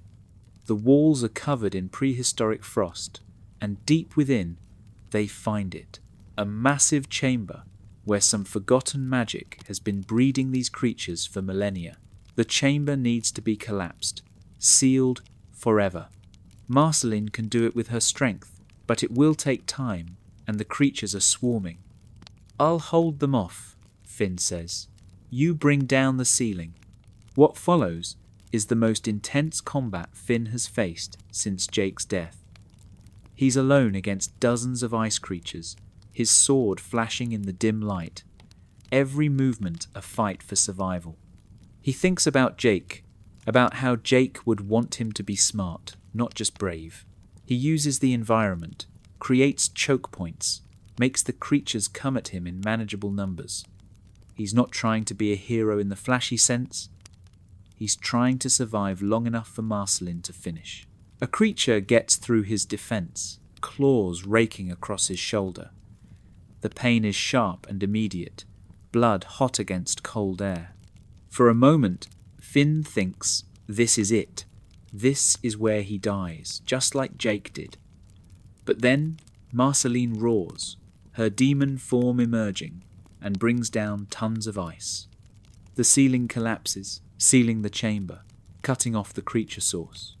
She grabs Finn and flies up and out as the glacier shakes and settles.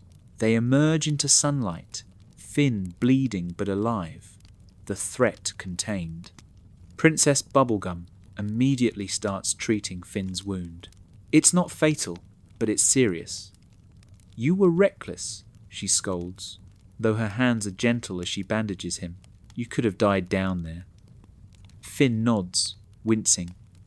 "Yeah, but I didn't," and we stopped the threat. He looks at the assembled team, these people who trusted him, followed his plan, risked themselves. We did it.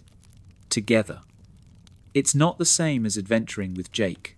It never will be, but it's something, a new form of heroism built on collaboration rather than partnership. The journey back to the Candy Kingdom is slower, Finn's injury making travel difficult. But along the way, something shifts in how people see him. Word has spread about the Ice Kingdom mission, about how Finn led a team to victory, got hurt protecting others, and kept fighting. The citizens of Ooo are beginning to understand that Finn the human didn't die with Jake the dog. He's different now, quieter, more serious, but still a hero, still someone who shows up when needed, still someone who protects those who can't protect themselves. When they finally reach the Candy Kingdom, the pups are waiting. They've heard Uncle Finn was hurt, and they're worried in their innocent way. They swarm him carefully, mindful of his bandaged shoulder, chirping and yipping their concern. Charlie, the oldest, asks, "Did you win?" Finn smiles, and it's genuine. "Yeah, buddy, we won. The bad guys are stopped, and everyone is safe." Charlie nods seriously, like Daddy would do. And Finn's heart breaks and heals simultaneously, because yes, exactly like Jake would do, and the pups understand that connection. 1 year after Jake's death, there's a memorial service. Not a funeral this time, but a celebration of Jake's life. The whole of Ooo attends, gathering in the meadow where Jake is buried. People bring offerings. Lady Rainicorn brings Jake's favourite sandwich ingredients. Tree Trunks brings apple pie. Mr. Cupcake brings music. Everyone has something to contribute, some way to honour Jake's memory. Finn stands before the assembled crowd, and for the first time since Jake's death, he speaks publicly about his brother. "Jake was my best friend," Finn begins, his voice steady despite the tears already forming. "He was my brother, my teacher, my partner in every adventure. When I think about Jake, I don't just remember how he died. I remember how he lived. He lived with joy, with music, with love. He made everyone around him better just by being himself." Finn looks out at the crowd, seeing all the faces of people Jake touched. "Jake taught me that being a hero isn't about being the strongest or the bravest. It's about showing up for people. It's about choosing to care, even when it's hard. It's about protecting what matters, no matter the cost. When Jake died saving me, I thought I'd lost everything. And in a way, I did lose everything I knew. The world I understood ended that day. But over this year, I've learned something. Jake didn't die so I could survive. He died so I could live. There's a difference. Surviving is just breathing, just existing. Living is what Jake did every day of his life, finding joy, spreading kindness, making the world better. Finn's voice breaks slightly, but he pushes on. So that's what I'm trying to do now. Not just survive, but live. Live in a way that honors Jake's sacrifice, that makes his choice to save me mean something. I want Jake's pups to grow up knowing their father was the best person who ever existed. I want them to understand that Jake's heroism wasn't about fighting monsters, though he did that. It was about loving completely, about being there for the people who needed him, about choosing compassion over cruelty every single time. Finn wipes his eyes. Jake, wherever you are, I hope you know I'm trying. I'm trying to be the person you believed I could be. I'm trying to carry forward everything you taught me. And I'm trying to live big enough for both of us. The crowd is silent, many crying openly. Then Lady Rainicorn floats forward and speaks in Korean, her voice musical even in grief. Finn doesn't understand the words, but he feels their meaning. She's echoing his sentiments, adding her own memories of Jake as a partner, a lover, a father to children he never met. The pups huddle together, too young to fully understand, but sensing the weight of the moment. Marceline plays a song on her bass, something slow and beautiful that captures the ache of loss. Princess Bubblegum releases candy doves that fill the sky with colour. Ice King creates ice sculptures of Jake in various heroic poses. Everyone contributes to the memorial in their own way. Afterward, people approach Finn individually to share their own Jake stories. He hears dozens of tales about his brother, many he never knew. Jake apparently helped the pig village with a farming issue. He taught music to young candy people. He mediated a dispute between giants. Every story adds dimension to Jake's life, shows the breadth of his impact. Finn realizes that Jake's heroism extended far beyond their adventures together. Jake touched hundreds of lives, made Ooo better in countless ways. The loss is enormous, but so was the life. That night, alone in the treehouse with Bimo, Finn reads through his memory journal. A year of entries, documenting his grief journey from the raw agony of those first days to this moment of bittersweet acceptance.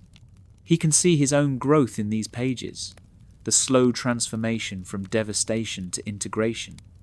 He's not healed, exactly. The wound is still there, but he's learned to carry it, to build his life around it rather than letting it consume him entirely. He writes one final entry for the anniversary, 1 year without Jake. It feels impossible that it's been that long, and also impossible that it's only been that long. I miss him every day. I'll miss him every day for the rest of my life. But I'm learning to miss him while still living, still loving, still being a hero. That's what he wanted. That's what I owe him.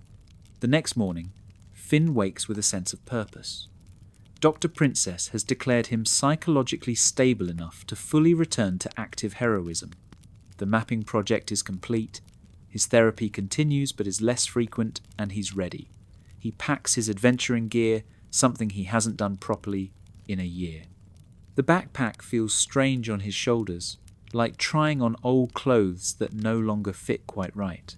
But he adjusts, adapts, figures out the new weight distribution. That's become Finn's specialty, adapting to new realities. His first major solo adventure in over a year is to explore a newly discovered dungeon in the Mountain Kingdom. It's classic adventure stuff: traps, monsters, treasure, puzzle solving. As Finn descends into the dungeon, he feels the old thrill of adventure, but it's different now. He's more cautious, more thoughtful. He doesn't rush into danger. He analyzes each trap before triggering it. He considers whether fighting monsters is necessary or if there's another solution. This isn't the reckless young Finn who Jake had to protect. This is someone who's learned the value of life the hard way. Deep in the dungeon, Finn encounters a magical mirror that shows him different versions of himself from alternate timelines. He sees himself as he would have been if Jake had never died. Still young in some ways, still innocent, still believing that adventure is always fun and heroes always win. That Finn looks happy, and seeing that happiness hurts. But Finn also sees something else. That version of himself hasn't learned what this Finn knows, hasn't developed the depth, the wisdom, the understanding that comes from survival. Both versions are valid, but this Finn, the one who lost Jake and kept going, has something the other lacks: earned strength. The dungeon's treasure turns out to be anticlimactic, a magical amulet that supposedly grants wishes. In stories, Finn would immediately wish for Jake back. But standing there with the amulet in his hands, Finn realizes he can't. Not because the magic wouldn't work, though it probably wouldn't, but because Jake made his choice. Jake chose to save Finn's life, and reversing that would dishonor that choice. Finn leaves the amulet in the dungeon, unwished upon, a symbol of acceptance. Some things can't and shouldn't be undone, no matter how much they hurt. When Finn returns to the Candy Kingdom, he stops by Princess Bubblegum's castle to report on the dungeon. She's in her lab, working on some complex equation. "How was it?" she asks without looking up. Finn considers the question. "Different. I kept thinking about what Jake would do in each situation, but then I'd do something else, something that worked for me. And that was okay." Princess Bubblegum finally looks at him, studying his face. "You're really doing it. You're becoming who you are now, instead of trying to be who you were then." "I guess," Finn says. "It's weird. Sometimes I feel guilty about it, like moving forward is forgetting Jake. But I know that's not true. I think about him constantly. He's part of every decision I make. I'm not leaving him behind. I'm carrying him with me." Princess Bubblegum nods approvingly. "That's exactly right, Finn. That's healthy grief. You're honoring Jake by living well, not by staying frozen in the moment you lost him." Finn appreciates her scientific, logical approach to emotions. It makes grief feel less chaotic, more navigable. Around this time, Finn reconnects with some people he'd distanced himself from during the worst of his grief. Lumpy Space Princess drags him to a party, and while it's overwhelming, he manages to stay for a few hours. Turtle Princess invites him to a library event, and he discovers he enjoys discussing books now, finding metaphors for his own experiences in stories. Even Ice King, in one of his lucid moments, seeks out Finn for a conversation about loss. "I've forgotten so many people," Ice King says sadly. "But you remember. You get to keep Jake in your memory. That's a gift, even though it hurts." The pups are growing rapidly, now resembling children more than babies. They're developing their own interests and personalities, and Finn is deeply involved in their lives. He teaches them sword fighting, though Lady Rainicorn is nervous about them learning combat. It's not about fighting. Finn explains to her through a translation app Princess Bubblegum created. It's about discipline, about understanding your own strength. Jake would want them to be able to protect themselves. Lady seems to understand, though she makes Finn promise to emphasize defense over offense. One afternoon, while training with Charlie, the pup asks a question that stops Finn cold. "Uncle Finn, are you sad? Daddy died saving you?" It's asked with pure innocence, no accusation, just curiosity. Finn kneels down to Charlie's eye level. Every single day. But I'm also grateful. Your dad loved me enough to make that choice. That's the biggest kind of love there is. And yeah, I wish he was here. I wish he could see you and your siblings growing up. But he's not, so I'm trying to be here enough for all of us. Charlie nods thoughtfully, processing this. Mummy says Daddy is in the stars now, watching us. Finn looks up at the sky, even though it's daytime. Maybe he is. I don't know what happens after we die, but I know he loved you before you were even born, and I know he'd be so proud of how brave and smart you're becoming.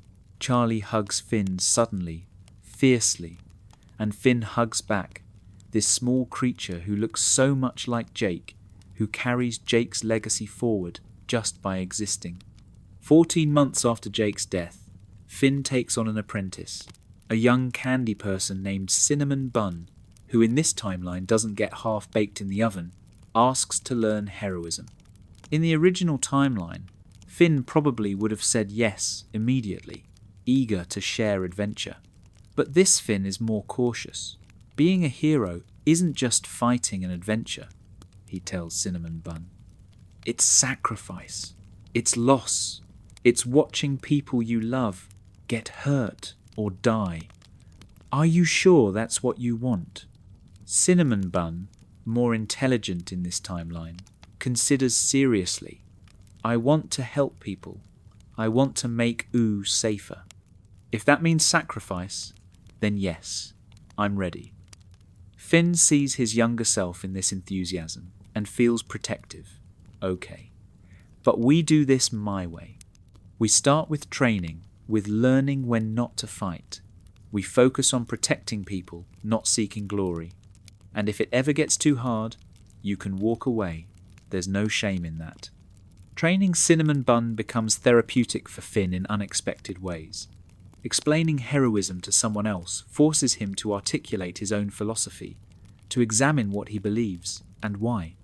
He teaches Cinnamon Bun sword work, but also meditation, also conflict resolution, also the importance of community and asking for help. He teaches all the lessons Jake taught him, plus the new ones learned through loss. Cinnamon Bun proves to be a dedicated student, and watching him grow gives Finn a sense of purpose beyond his own survival. One day, during a training session, Cinnamon Bun asks, "Do you think you'll ever be as good a hero as Jake was?" Finn pauses, considering. No, but that's okay. Jake was Jake, and I'm me. We were great together, but we were different people with different strengths. I'm learning to be the kind of hero I can be, not trying to be the hero Jake was. Does that make sense? Cinnamon Bun nods. So we all have to find our own way to be heroic? Finn smiles. Exactly. Heroism isn't one size fits all. It's using who you are to help others in the way only you can. 15 months after Jake's death, something unexpected happens. Finn laughs. Really laughs. Not the polite chuckle he's managed occasionally, but a genuine, deep belly laugh. Marceline has told a particularly absurd story about a vampire mishap from 300 years ago, and something about the absurdity just hits Finn right, and he's laughing so hard he can barely breathe. When he finally stops, Marceline is grinning. There he is! There's the Finn who can still find joy. The laugh feels like a breakthrough, like permission. Finn has been so afraid that happiness would mean forgetting Jake, that feeling good would dishonour his brother's sacrifice. But in that moment of genuine laughter, Finn realises Jake would want this. Jake lived for laughter, for joy, for finding humour, even in darkness.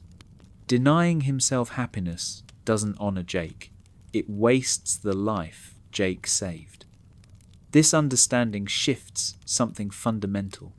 Finn can grieve and also live. He can miss Jake and also experience joy.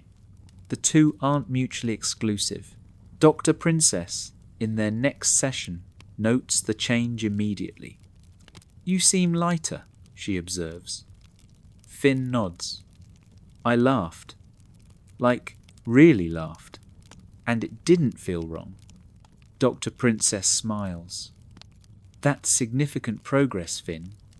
It means you're integrating the loss rather than being consumed by it. Jake's death is part of your story now, but it's not the only story you're living." Finn thinks about this. "Yeah, I'm starting to have new stories. Adventures that Jake isn't part of. Memories that are just mine. And that's sad, but it's also okay." They discuss what comes next. Finn has been in intensive therapy for 15 months, and while he'll always carry the trauma, he's developed strong coping mechanisms. Dr. Princess suggests transitioning to monthly check-ins rather than weekly sessions. "You're doing the work, Finn. You're building a life that honours Jake while being distinctly yours. That's exactly what healing looks like." Finn is nervous about reducing therapy, but also proud. He's come so far from that broken boy kneeling in the ruins. That evening, Finn does something he hasn't done since before Jake's death. He cooks. Not because he has to. Not because someone made him, but because he wants to.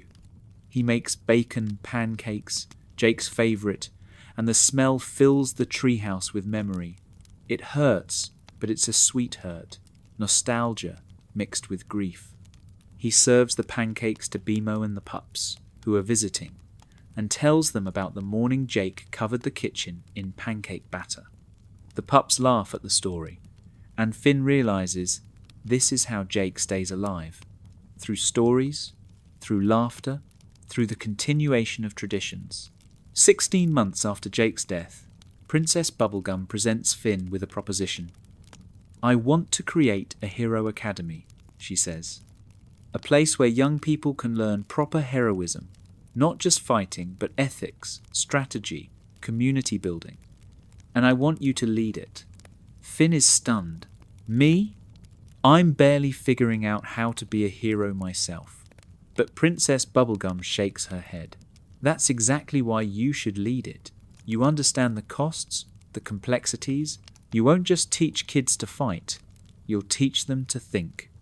The idea is overwhelming, but also intriguing. A hero academy would formalize all the lessons Finn has learned, would prevent other young heroes from making his mistakes, would create a community of people dedicated to protecting Ooo thoughtfully. "Can I think about it?" Finn asks. Princess Bubblegum nods. "Take your time, but know that I believe in you. You've transformed your tragedy into wisdom. That's what makes a great teacher." Finn discusses the proposition with Marceline, who is enthusiastic. "You'd be amazing at this. You've lived heroism from every angle. The glory, the cost, the loss, the recovery. You could teach kids what it really means, not just the fantasy version." Finn is still hesitant. What if I mess them up? What if my trauma makes me overcautious, and I turn them into scared heroes who don't take necessary risks? Marceline considers this. "Then you balance it. Bring in other teachers.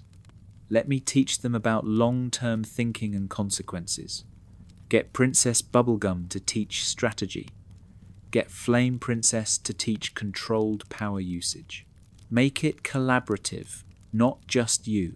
The more Finn thinks about it, the more the Hero Academy makes sense. It would give structure to his days, purpose beyond just reacting to crises. It would honour Jake by creating a generation of heroes who understand that heroism is about protecting, not proving yourself. It would transform his pain into something constructive. After a week of consideration, Finn tells Princess Bubblegum yes. They begin planning immediately, designing curriculum, choosing a location, deciding on admission criteria.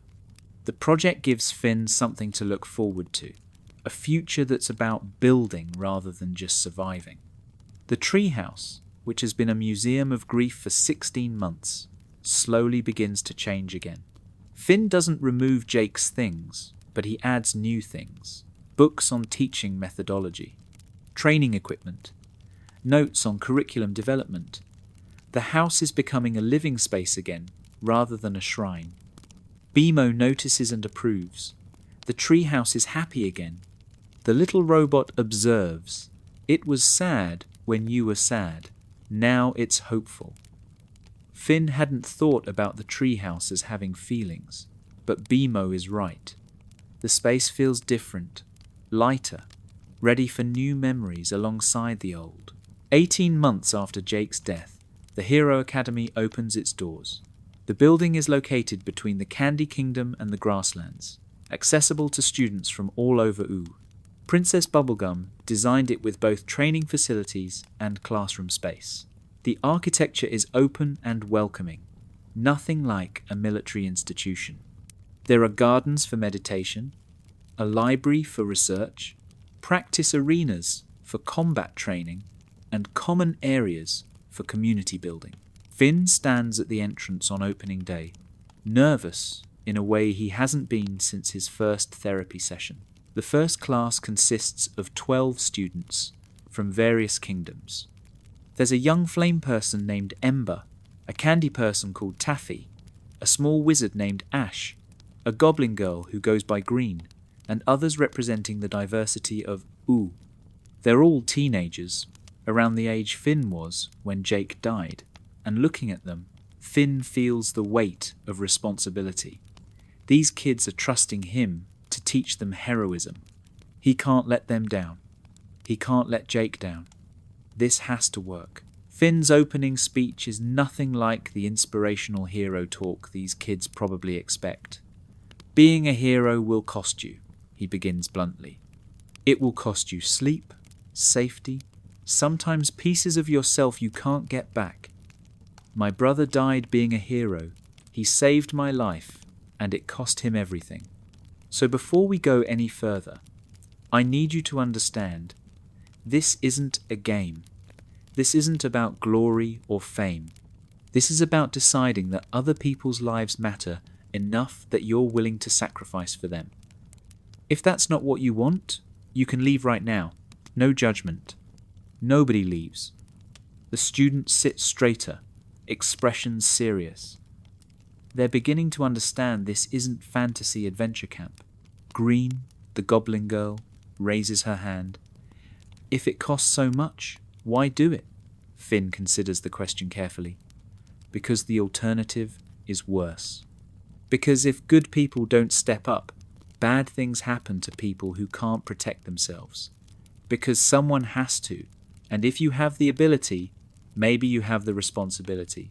But mostly because when you save someone, when you make someone's life better, that feeling is worth everything it costs. Almost everything. The curriculum Finn develops is comprehensive. Mornings are physical training, sword work, hand-to-hand combat, endurance building. But Finn emphasizes defense over offense, teaches students to avoid fights when possible. The best battle is the one you never have to fight, he tells them, echoing something Jake used to say. Afternoons are classroom work, ethics, strategy, the history of Ooo and its various kingdoms. Marceline teaches a class on long-term consequences, using her 1,000 years of experience. Princess Bubblegum teaches scientific problem-solving. Flame Princess visits weekly to teach power control. What surprises Finn is how much he enjoys teaching. Breaking down complex heroic concepts into understandable lessons forces him to examine his own beliefs. When Taffy asks how you know when to fight and when to negotiate, Finn draws on his experience with the Goblin Bandits, explaining that desperation and malice require different responses. When Ember struggles with controlling her flames during combat practice, Finn shares his own struggles with controlling anger after Jake's death, how destructive emotions can be channeled constructively. The students quickly learn that Finn's teaching style is based on brutal honesty.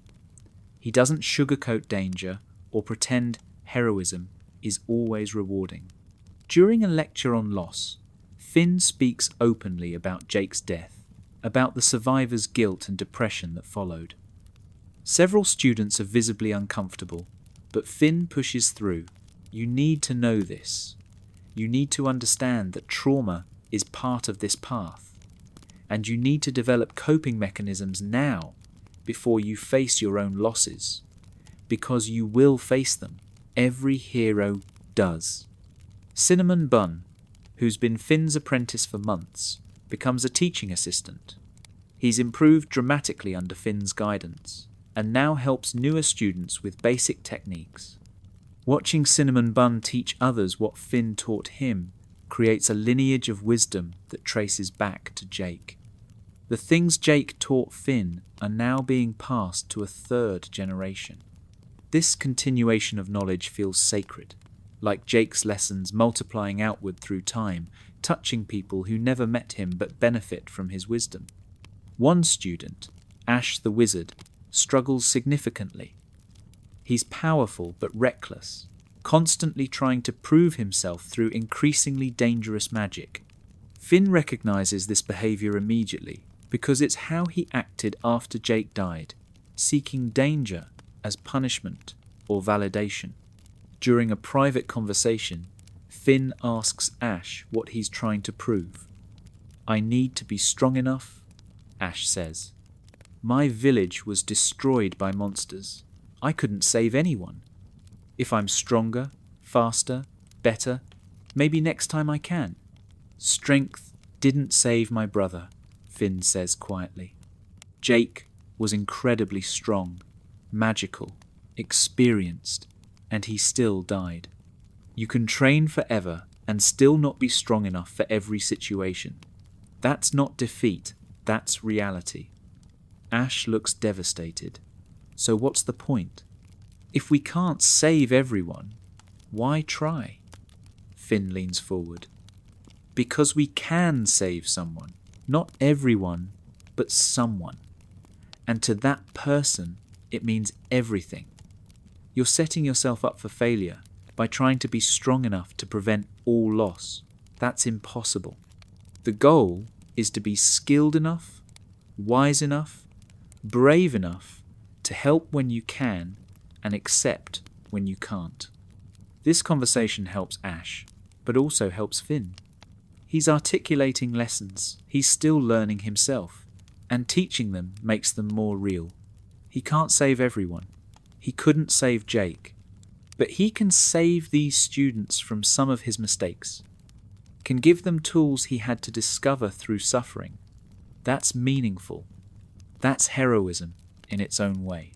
Over the following weeks, Ash becomes more measured in his approach, asking for help instead of trying to prove himself constantly. Finn feels proud watching this growth. 2 months into the Hero Academy's operation, the first real test occurs. A merchant caravan is attacked by bandits near the Fire Kingdom, and the distress call reaches the academy. This is exactly the kind of situation Finn designed the training for. Real danger, real stakes, real opportunity to practice heroism under pressure. He selects a team of 6 students, including Ember, Taffy, Green, and Ash. "This is real," he tells them. "People are in actual danger. We go in smart, we prioritize civilian safety, and we work as a team. Understood?" The students are nervous, but determined. Finn leads them to the attack site, analyzing the situation before engaging. The bandits are organized, about 15 strong, armed and dangerous. In the old timeline, Finn would have charged in, but that Finn died with Jake. This Finn thinks tactically. He positions his students strategically. Ember and Ash provide ranged support with fire and magic. Green uses her knowledge of bandit tactics to predict movements. Taffy and the others focus on protecting civilians and getting them to safety. The battle is controlled chaos. Finn coordinates his team while engaging the bandit leader personally. His sword work is economical, not flashy. He disarms rather than kills when possible. He's constantly aware of his students' positions, calling out warnings and adjustments. When Ember gets surrounded, Finn immediately shifts to protect her, teaching through action that no glory is worth losing a teammate. The students respond well, following his lead, adapting to changing situations. After 20 minutes of combat, the bandits are subdued, the merchants safe, and most importantly, none of Finn's students are seriously injured. The journey back to the academy is filled with excited chatter. The students are on adrenaline highs, replaying the battle, celebrating their first real victory. But Finn is quiet, processing. He performed well as a leader, kept everyone safe, accomplished the mission, but the entire time he was terrified. Not for himself, but for his students. The responsibility of protecting them while teaching them to be heroes is enormous. If any of them had died, it would have been another loss, another person he failed to save. Dr. Princess warned him about this, about how his trauma might manifest as overprotectiveness. He needs to find balance. That evening, Finn visits Jake's grave for the first time in weeks. He's been so busy with the academy that he hasn't had time for his usual grief rituals. The academy is going well, he tells the gravestone. The kids are good. They're learning. I think you'd be proud. I'm teaching them all the stuff you taught me. Compassion, strategy, when to fight, and when to talk. But man, Jake, I'm scared. I'm scared I'm going to get one of them killed. I'm scared I'm not good enough to protect them while teaching them to protect themselves. The wind rustles through the meadow, and Finn closes his eyes. He can almost hear Jake's voice. You can't protect everyone, dude. You can only teach them to protect themselves. It's what Jake would say, what Jake did say in various forms throughout their adventures.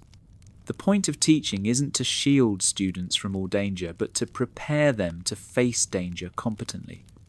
Finn knows this intellectually, but emotionally it's hard to accept.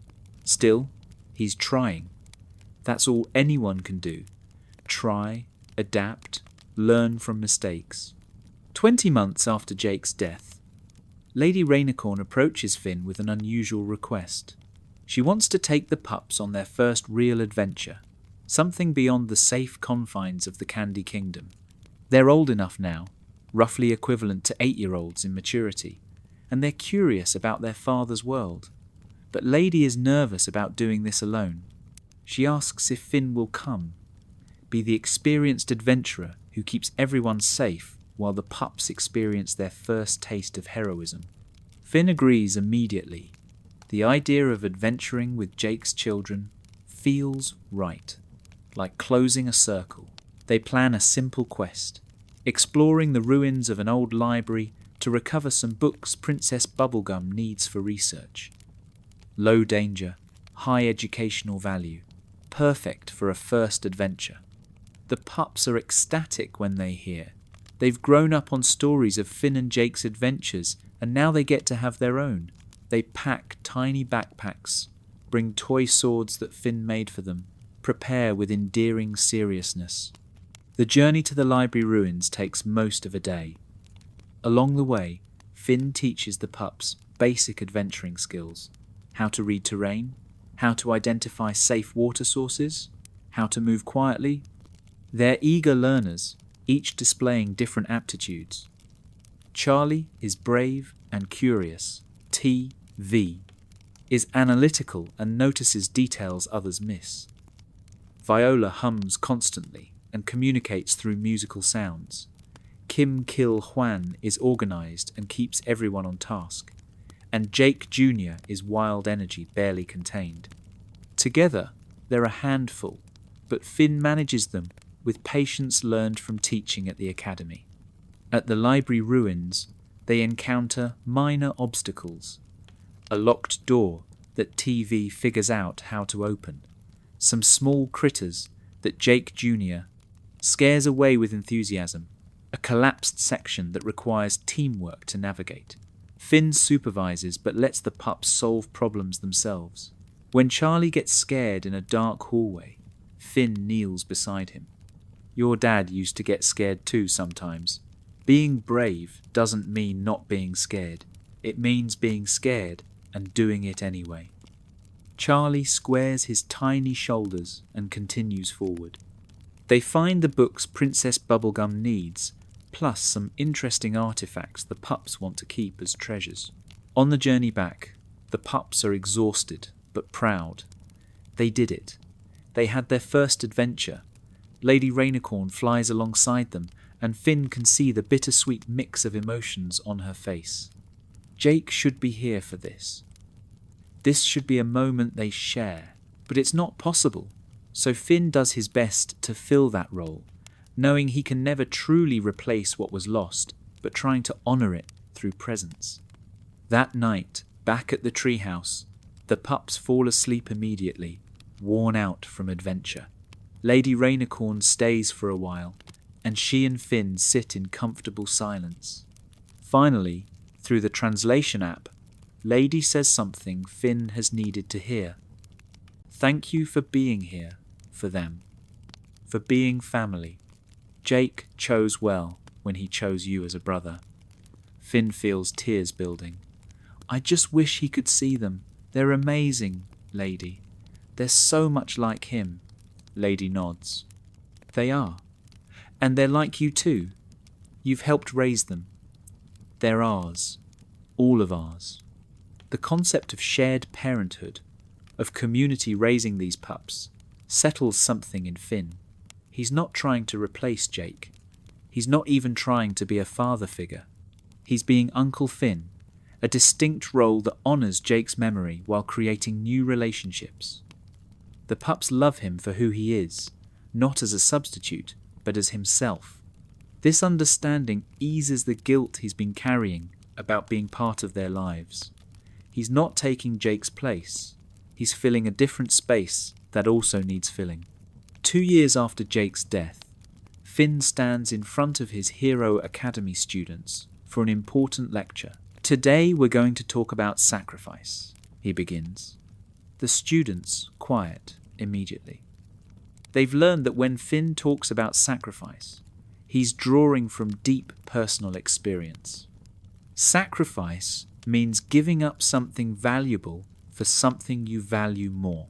In heroism, sometimes that means risking your life to save others, but it can also mean sacrificing comfort, safety, normalcy. It means choosing the hard right over the easy wrong. He shares Jake's story in detail, describing the Lich fight, the moment of decision, Jake's choice to save Finn's life at the cost of his own. Some students have heard pieces of this before, but Finn has never shared the complete narrative. Jake didn't have time to think, he just acted. That's what happens when you've trained your instincts, when your values are so deeply ingrained that they guide you even in split-second decisions. He valued my life more than his own. That's love. That's sacrifice. That's heroism. But here's the complicated part, Finn continues. Jake's sacrifice saved me, but it also destroyed me for a while.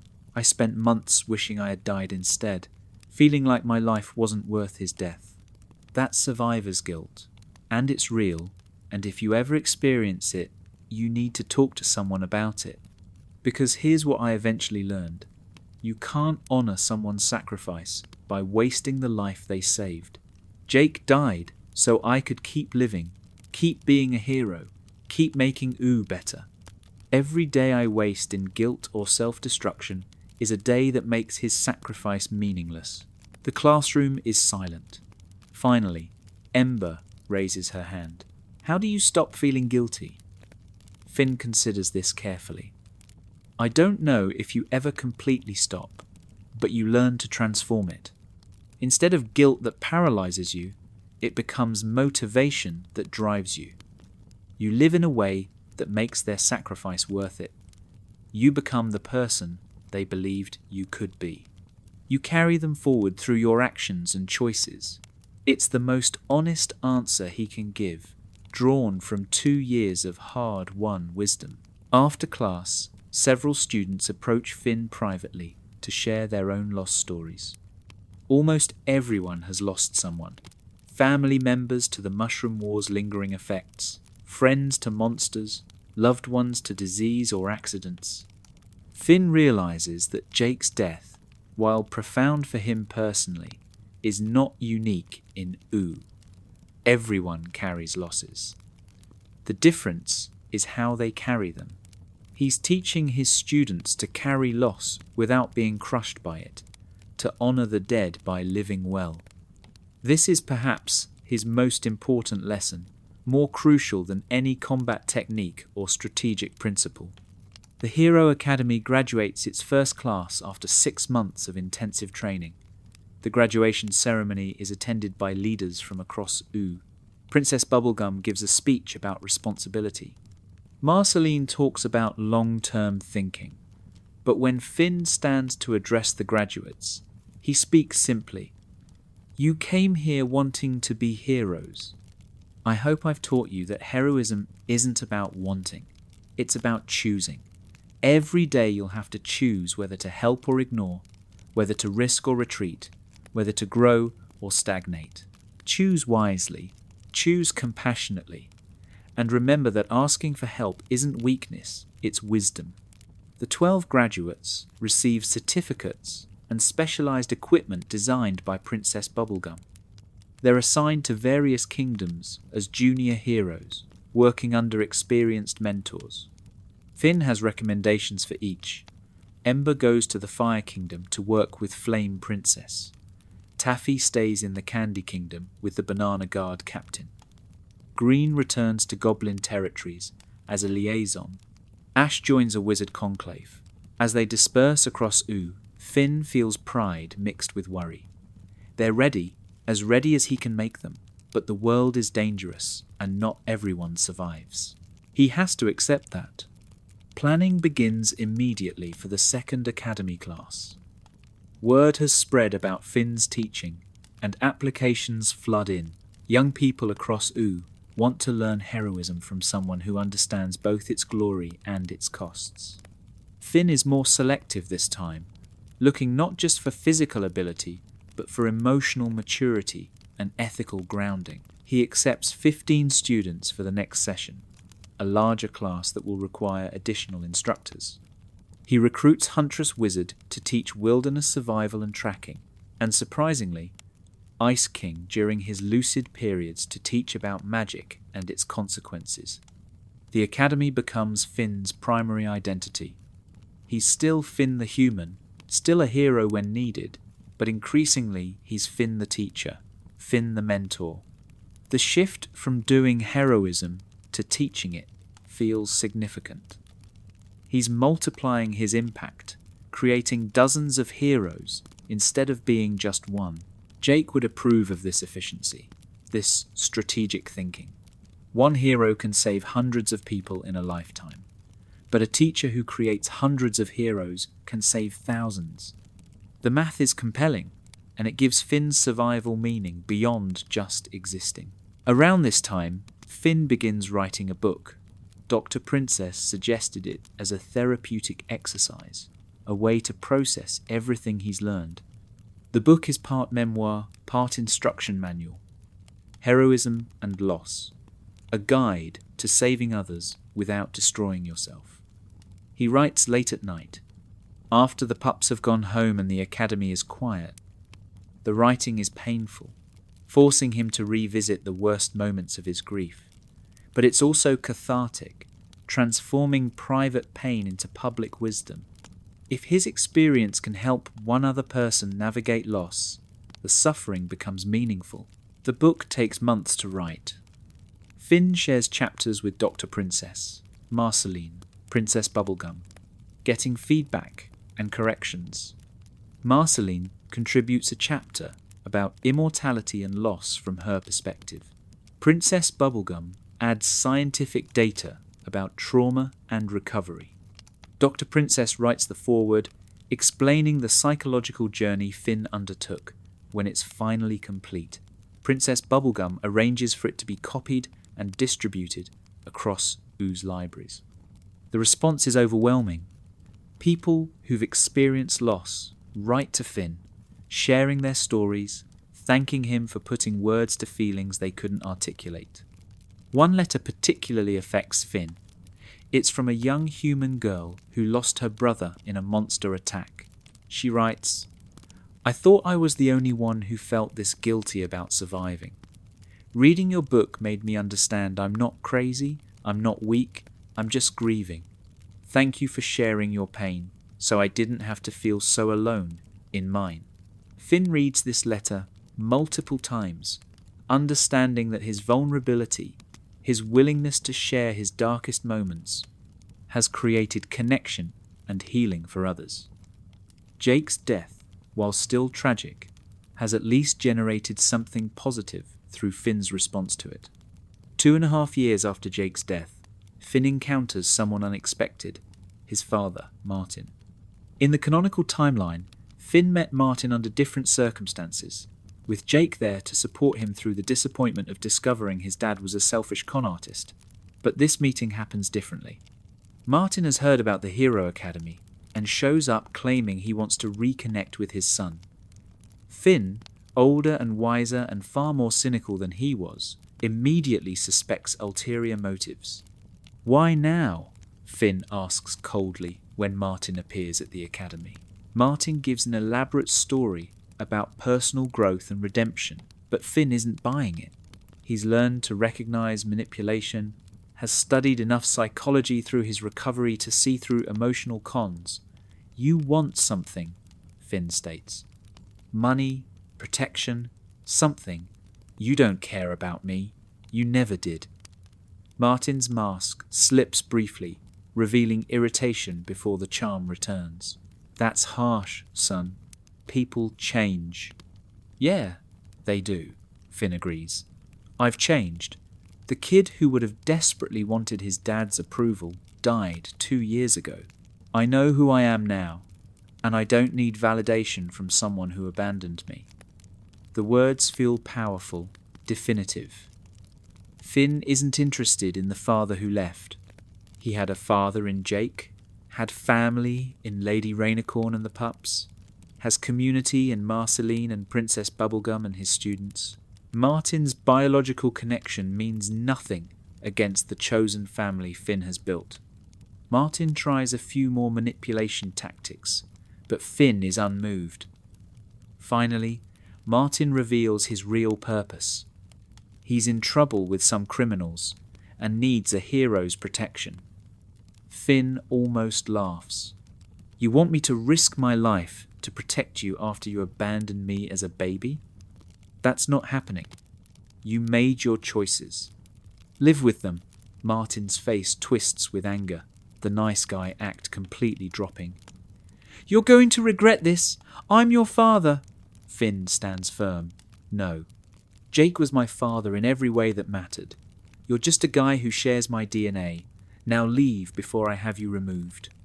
Martin leaves, making threats, but Finn isn't concerned.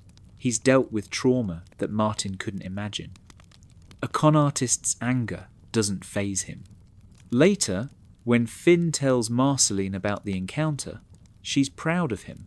That took strength. A lot of people would have given in to the hope that their absent parent changed.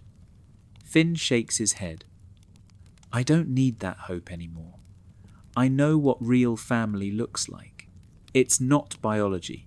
It's choice and commitment and showing up. Martin never showed up. Jake always did." The Martin encounter crystallizes something for Finn. He's not defined by the people who left, but by the people who stayed. Jake's loss is profound, but his presence during Finn's life shaped who Finn became. Lady Rainicorn stayed in Finn's life, trusted him with her children. Marceline chose to be his friend and support him through impossible grief. Princess Bubblegum believed in him enough to let him lead the Hero Academy. Bimo never left his side. These are his family. These are the relationships that matter. 3 years after Jake's death, the anniversary is different than previous ones. There's still a memorial service, still flowers and stories and remembrance, but the tone has shifted. It's less about mourning loss and more about celebrating life. People share funny Jake stories, laughing instead of crying. The pups, now equivalent to pre-teens, perform a musical number that Viola composed, something joyful and energetic that Jake would have loved. Finn participates without the crushing weight of grief that characterized previous anniversaries. He's sad, will always be sad, but the sadness has become part of his emotional landscape rather than the only feature. During his speech this year, Finn talks about growth. 3 years ago, I lost my brother and thought my life was over. In a way, it was. The life I knew, the person I was, they ended that day. But what I've learned is that endings can also be beginnings. I've become someone different, someone I wouldn't have become if Jake had lived. That's not better or worse, just different. I'm more thoughtful, more empathetic, more aware of how precious life is. I understand loss in a way I couldn't before. And while I'd give anything to have Jake back, I can't deny that his death, his sacrifice, his choice to save me has led to meaningful things. The Hero Academy, my relationships with his children, the wisdom I've gained and can now share with others. Jake's life mattered, Finn continues. Not just because of what he did while alive, though that was significant, but because of what happened after. The ripples of his existence continue spreading. His children carry forward his kindness. I teach his wisdom to new generations. Everyone who knew him was changed by knowing him. That's immortality, not in the literal sense, but in the way that matters. Jake lives on through all of us, through the choices we make because of what he taught us, through the love he showed us that we now show others. The crowd responds warmly, and Finn realizes he's finally articulated what he's been trying to understand for 3 years. Loss and legacy are intertwined. You can't have one without the other. Jake's loss was catastrophic, but his legacy is profound. Finn is part of that legacy, a living testament to Jake's impact. Every hero Finn trains, every person he helps, every moment he chooses compassion over cruelty, that's Jake's influence continuing. Death ended Jake's actions, but not his effects. Those ripple forward infinitely. After the memorial, Finn visits Jake's grave alone. The meadow is peaceful, flowers blooming in the late summer warmth. Finn sits cross-legged, comfortable in the silence. 3 years, he says quietly. It feels like forever and like yesterday simultaneously. I miss you every day, but the missing doesn't destroy me anymore. I've learned to carry it. I've learned to live with this Jake-shaped hole in my life. And I think I'm doing okay. I really think I am. The pups are amazing. Charlie wants to be a hero like you. V is studying science with Princess Bubblegum. Viola is becoming an incredible musician. Kim Kil-hwan is already talking about business and responsibility, the most serious 8-year-old ever. And Jake Jr., well, she's pure chaos energy, just like you were. They're your legacy, Jake. They're proof that you existed, that you mattered, that you loved.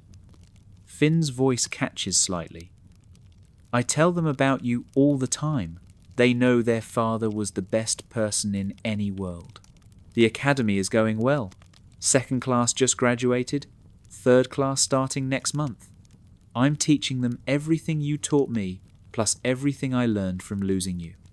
They're going to be better heroes because of what we went through. That has to count for something, right? Finn looks at the gravestone, imagining Jake's response. Yeah, dude, that totally counts. Everything counts. I hope you're proud of me. I hope wherever you are, you can see that I'm living big like you asked. I'm not wasting the life you saved. I'm using it. I'm filling it with meaning. I'm trying to be worthy of your sacrifice. Finn stands, preparing to leave, but adds one more thing. I'm happy sometimes now. Not all the time, but sometimes. Real, genuine happiness. And I don't feel guilty about it anymore because I know you'd want that. You always wanted me to be happy. So I'm trying, Jake. I'm really trying. And I think, slowly, I'm getting there. He touches the gravestone gently, then walks away. The grief is still there, will always be there, but it's integrated now, a part of him rather than all of him. 3.5 years after Jake's death, Finn receives word of a major threat. The Lich has returned. The news sends ice through Finn's veins. This is the entity that killed Jake, the embodiment of extinction itself. Every instinct screams to hunt it down, to make it pay for what it took. But Finn has learned to question his instincts, to examine whether his reactions are tactical or emotional. He calls an emergency meeting with Oo's leaders, Princess Bubblegum, Marceline, Flame Princess, Lady Rainicorn, Ice King, and several others. The Lich is in the Dead Worlds, Princess Bubblegum reports. He's weak, still recovering from the energy he expended killing Jake, but he's growing stronger. If we don't act soon, he'll return to full power. The room erupts in discussion, everyone offering opinions. But Finn is quiet, processing. This is the moment he's simultaneously dreaded and anticipated, facing Jake's killer, getting justice or revenge or closure or whatever you call it, but also risking everything he's built, potentially dying himself and making Jake's sacrifice meaningless. Marceline notices Finn's silence. "What are you thinking?" she asks. Finn looks around the room at these people who've become his family. "I'm thinking that the old me would charge in without a plan, driven by rage and grief. But I'm not that person anymore. We need to be smart about this. The Lich is the most dangerous entity in existence. We can't treat this like a normal mission." Princess Bubblegum nods approvingly. "Agreed. We need a tactical approach, overwhelming force, and multiple contingencies. They spend hours planning. The strike team will be substantial. Finn, Marceline, Princess Bubblegum in her combat suit, Flame Princess, a contingent of highly trained banana guards, and surprisingly, several of Finn's graduated students who volunteer. Finn is hesitant about bringing his students into this, but they make compelling arguments. "You taught us that heroism means facing the worst threats," Ember says. "This is that. We're ready." Finn looks at these young heroes he's trained and realizes she's right. They are ready. He's prepared them for exactly this. The journey to the Dead Worlds takes 2 days. Finn uses the time to make peace with the possibility of his death. He writes letters to the pups, to Lady Rainicorn, to his students, to everyone important in his life. Not goodbye letters exactly, but just-in-case letters. If he doesn't return, he wants them to know what they meant to him. He updates his will, leaving the Hero Academy to Princess Bubblegum's management and Marceline's oversight. He records a video message for the pups, telling them he loves them and explaining why this mission matters. The night before they enter the Dead Worlds, Finn can't sleep. Marceline finds him sitting outside the camp, staring at the stars. "You okay?" she asks, floating down beside him. Finn shrugs. "I'm about to face the thing that killed my brother. I should be angry, seeking revenge. But mostly, I just feel tired. Is that wrong?" Marceline shakes her head. "That's wisdom. Revenge is exhausting and rarely satisfying. You're not doing this for revenge. You're doing it to protect Ooo from a threat. That's different. What if I'm not strong enough?" Finn asks. "What if Jake died for nothing? because I can't finish what we started. Marceline puts a hand on his shoulder. Then we fail together. But I don't think we will. You're not alone like Jake was in that moment. You have all of us. That's the difference. Jake faced the Lich to protect you. We're facing the Lich to protect everyone. Shared burden, shared risk, shared purpose. They enter the dead worlds at dawn. The landscape is nightmare terrain, twisted, dead, saturated with necromantic energy. The Lich's lair is a structure of bones and darkness in the centre of this wasteland. As they approach, Finn feels fear, but also clarity. This is what heroism looks like. Not the glorious adventures of his youth, but the grim necessity of confronting evil to protect others. Jake understood this. Jake lived this. And now Finn does too. The battle, when it begins, is chaos. The Lich has regained significant power, his green flame of extinction burning bright. He recognizes Finn immediately. The human who survived. The Lich intones, his voice like the death of stars. Your brother's sacrifice was meaningless. You should have died that day. You will die today. The words are designed to hurt, to destabilize, but Finn doesn't take the bait. My brother's sacrifice meant everything, Finn says calmly. It gave me 3 years to grow, to learn, to become someone capable of ending you. So thanks for the time. The fight is brutal and coordinated. Marceline attacks from above. Princess Bubblegum uses scientific weapons designed specifically to counter necromantic energy.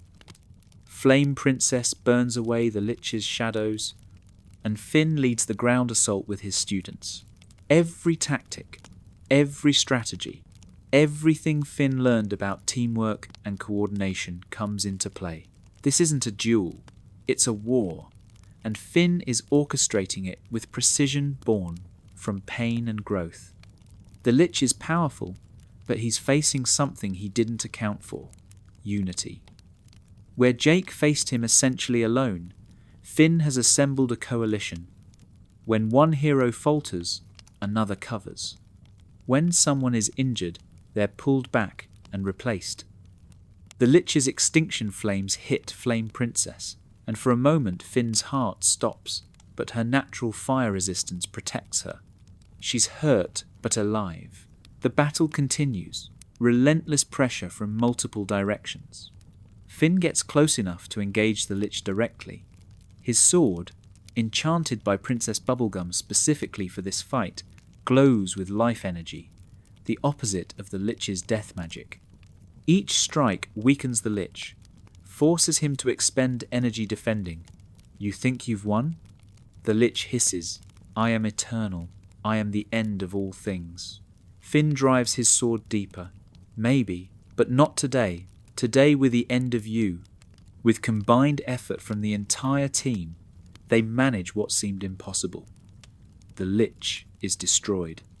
Not killed, because the Lich can't truly die, but dissipated, his essence scattered so completely that it will take millennia for him to reform. The green flames extinguish. The necromantic energy drains from the dead worlds, and Finn collapses to his knees, exhausted, bleeding from multiple wounds, but alive. They all survived. They actually all survived. The journey back to Ooo is triumphant but subdued.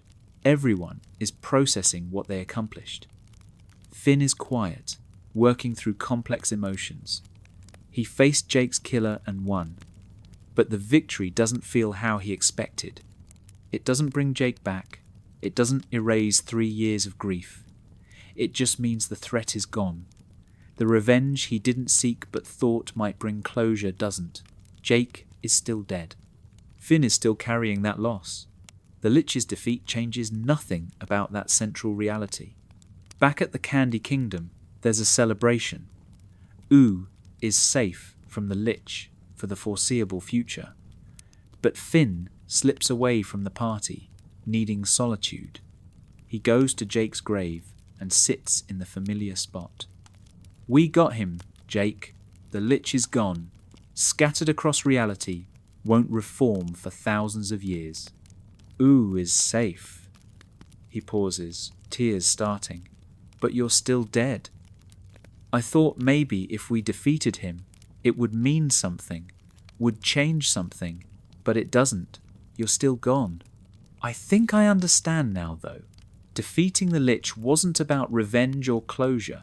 It was about making sure your death accomplished what you intended, keeping me alive to protect Ooo. You saved me from the Lich once.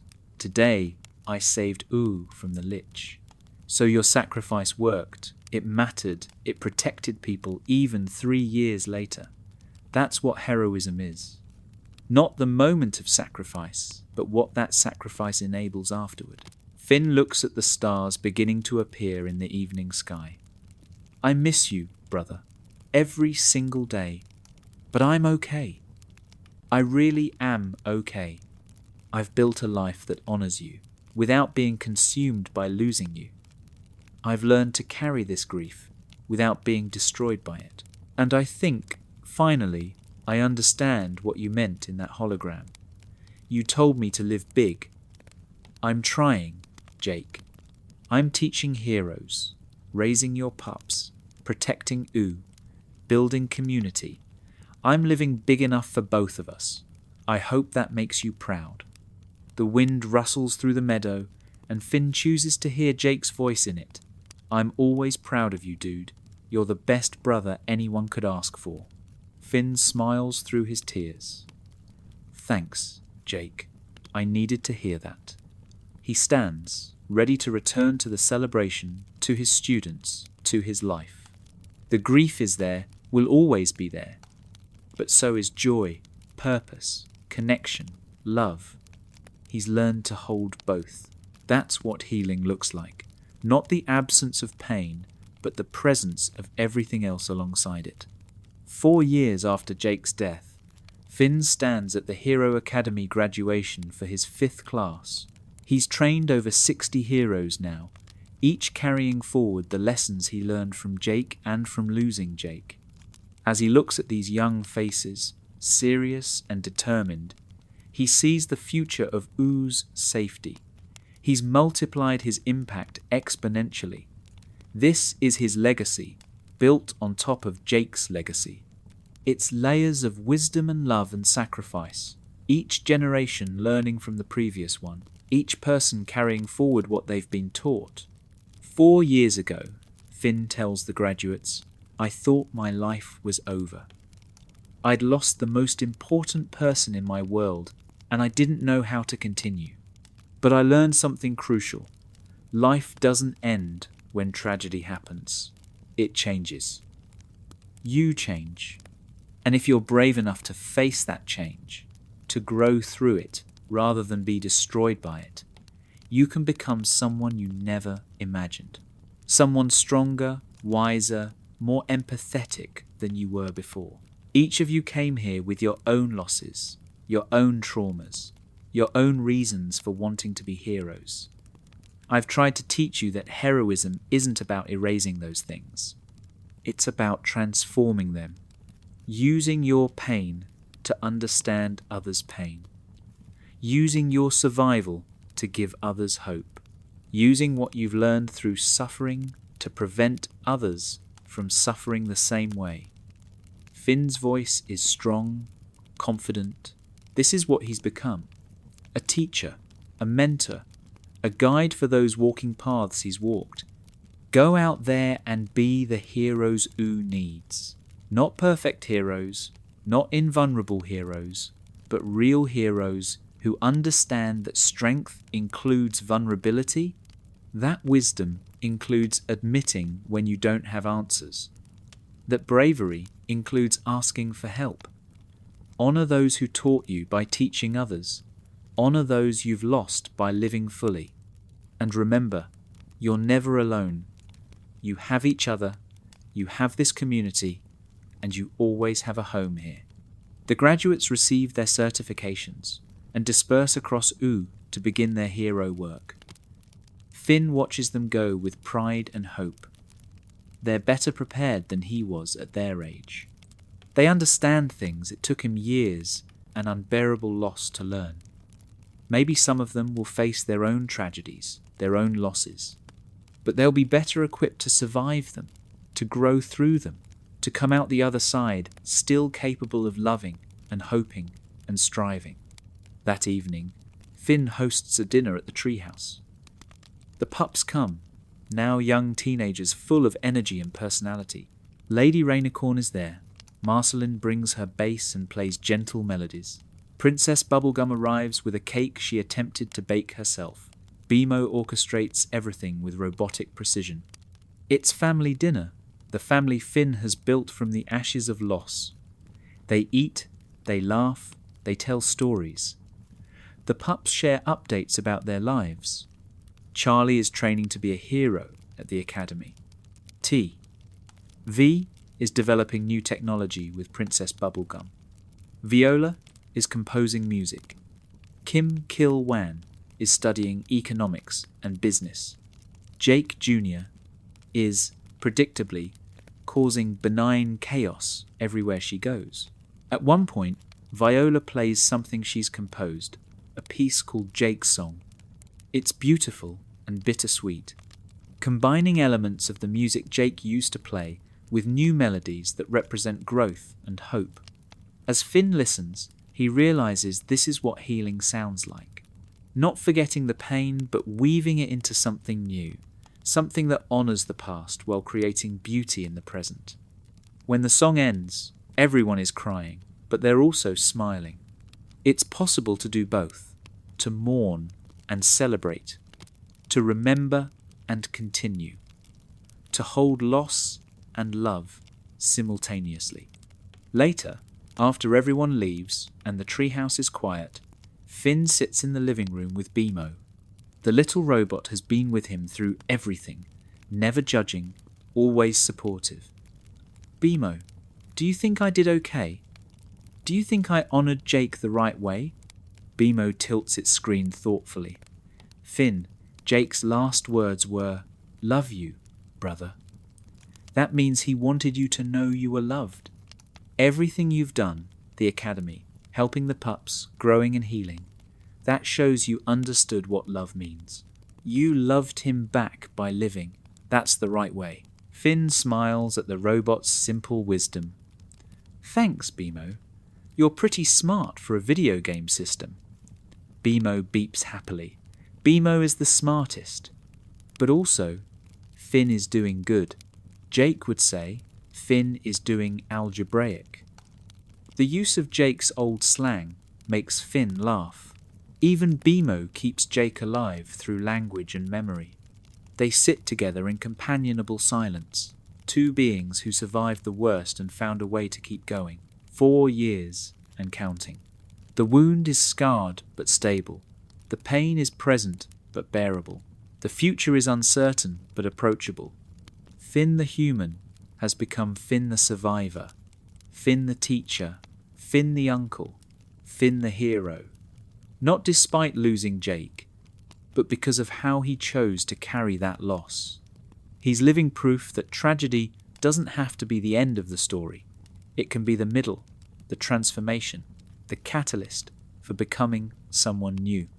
In the multiverse of possibilities, in the infinite branches of reality, there's a timeline where Jake never died, where Finn and Jake grew old together, had countless more adventures, and remained best friends until natural age took them. That timeline is beautiful. But this timeline, the darker one, the harder one, has its own beauty. It's the beauty of survival, of growth through adversity, of love that transcends death. It's the story of how one boy lost everything and still found reasons to keep living, keep helping, keep hoping. Finn stands, stretches, and heads to bed. Tomorrow the academy starts training its 6th class. Tomorrow Lady Rainicorn is bringing the pups for another adventure. Tomorrow Princess Bubblegum needs help with a diplomatic issue. Tomorrow Marceline wants to jam and write music. Tomorrow is full of purpose and meaning. Jake's sacrifice bought Finn thousands of tomorrows, and Finn has learned to fill them with something worthy of that gift. Not perfectly, not without pain, but authentically, courageously, lovingly. And in the end, that's all anyone can do. Take the life they have, however it was shaped by loss, and make it matter. Make it count. Make it mean something. The treehouse settles into nighttime quiet. Somewhere in Ooo, Finn's graduates are protecting people. Somewhere, Jake's children are dreaming of their father and their uncle. Somewhere, the citizens of this strange, magical land are safe because heroes chose to stand up and protect them. And in a meadow, outside the Candy Kingdom, flowers bloom around a simple gravestone, their beauty proof that life continues even after death, that growth happens even in grief, that love endures beyond any ending. The world goes on, different than it was, changed by loss, but still turning, still full of possibility, still worth protecting, still somehow beautiful.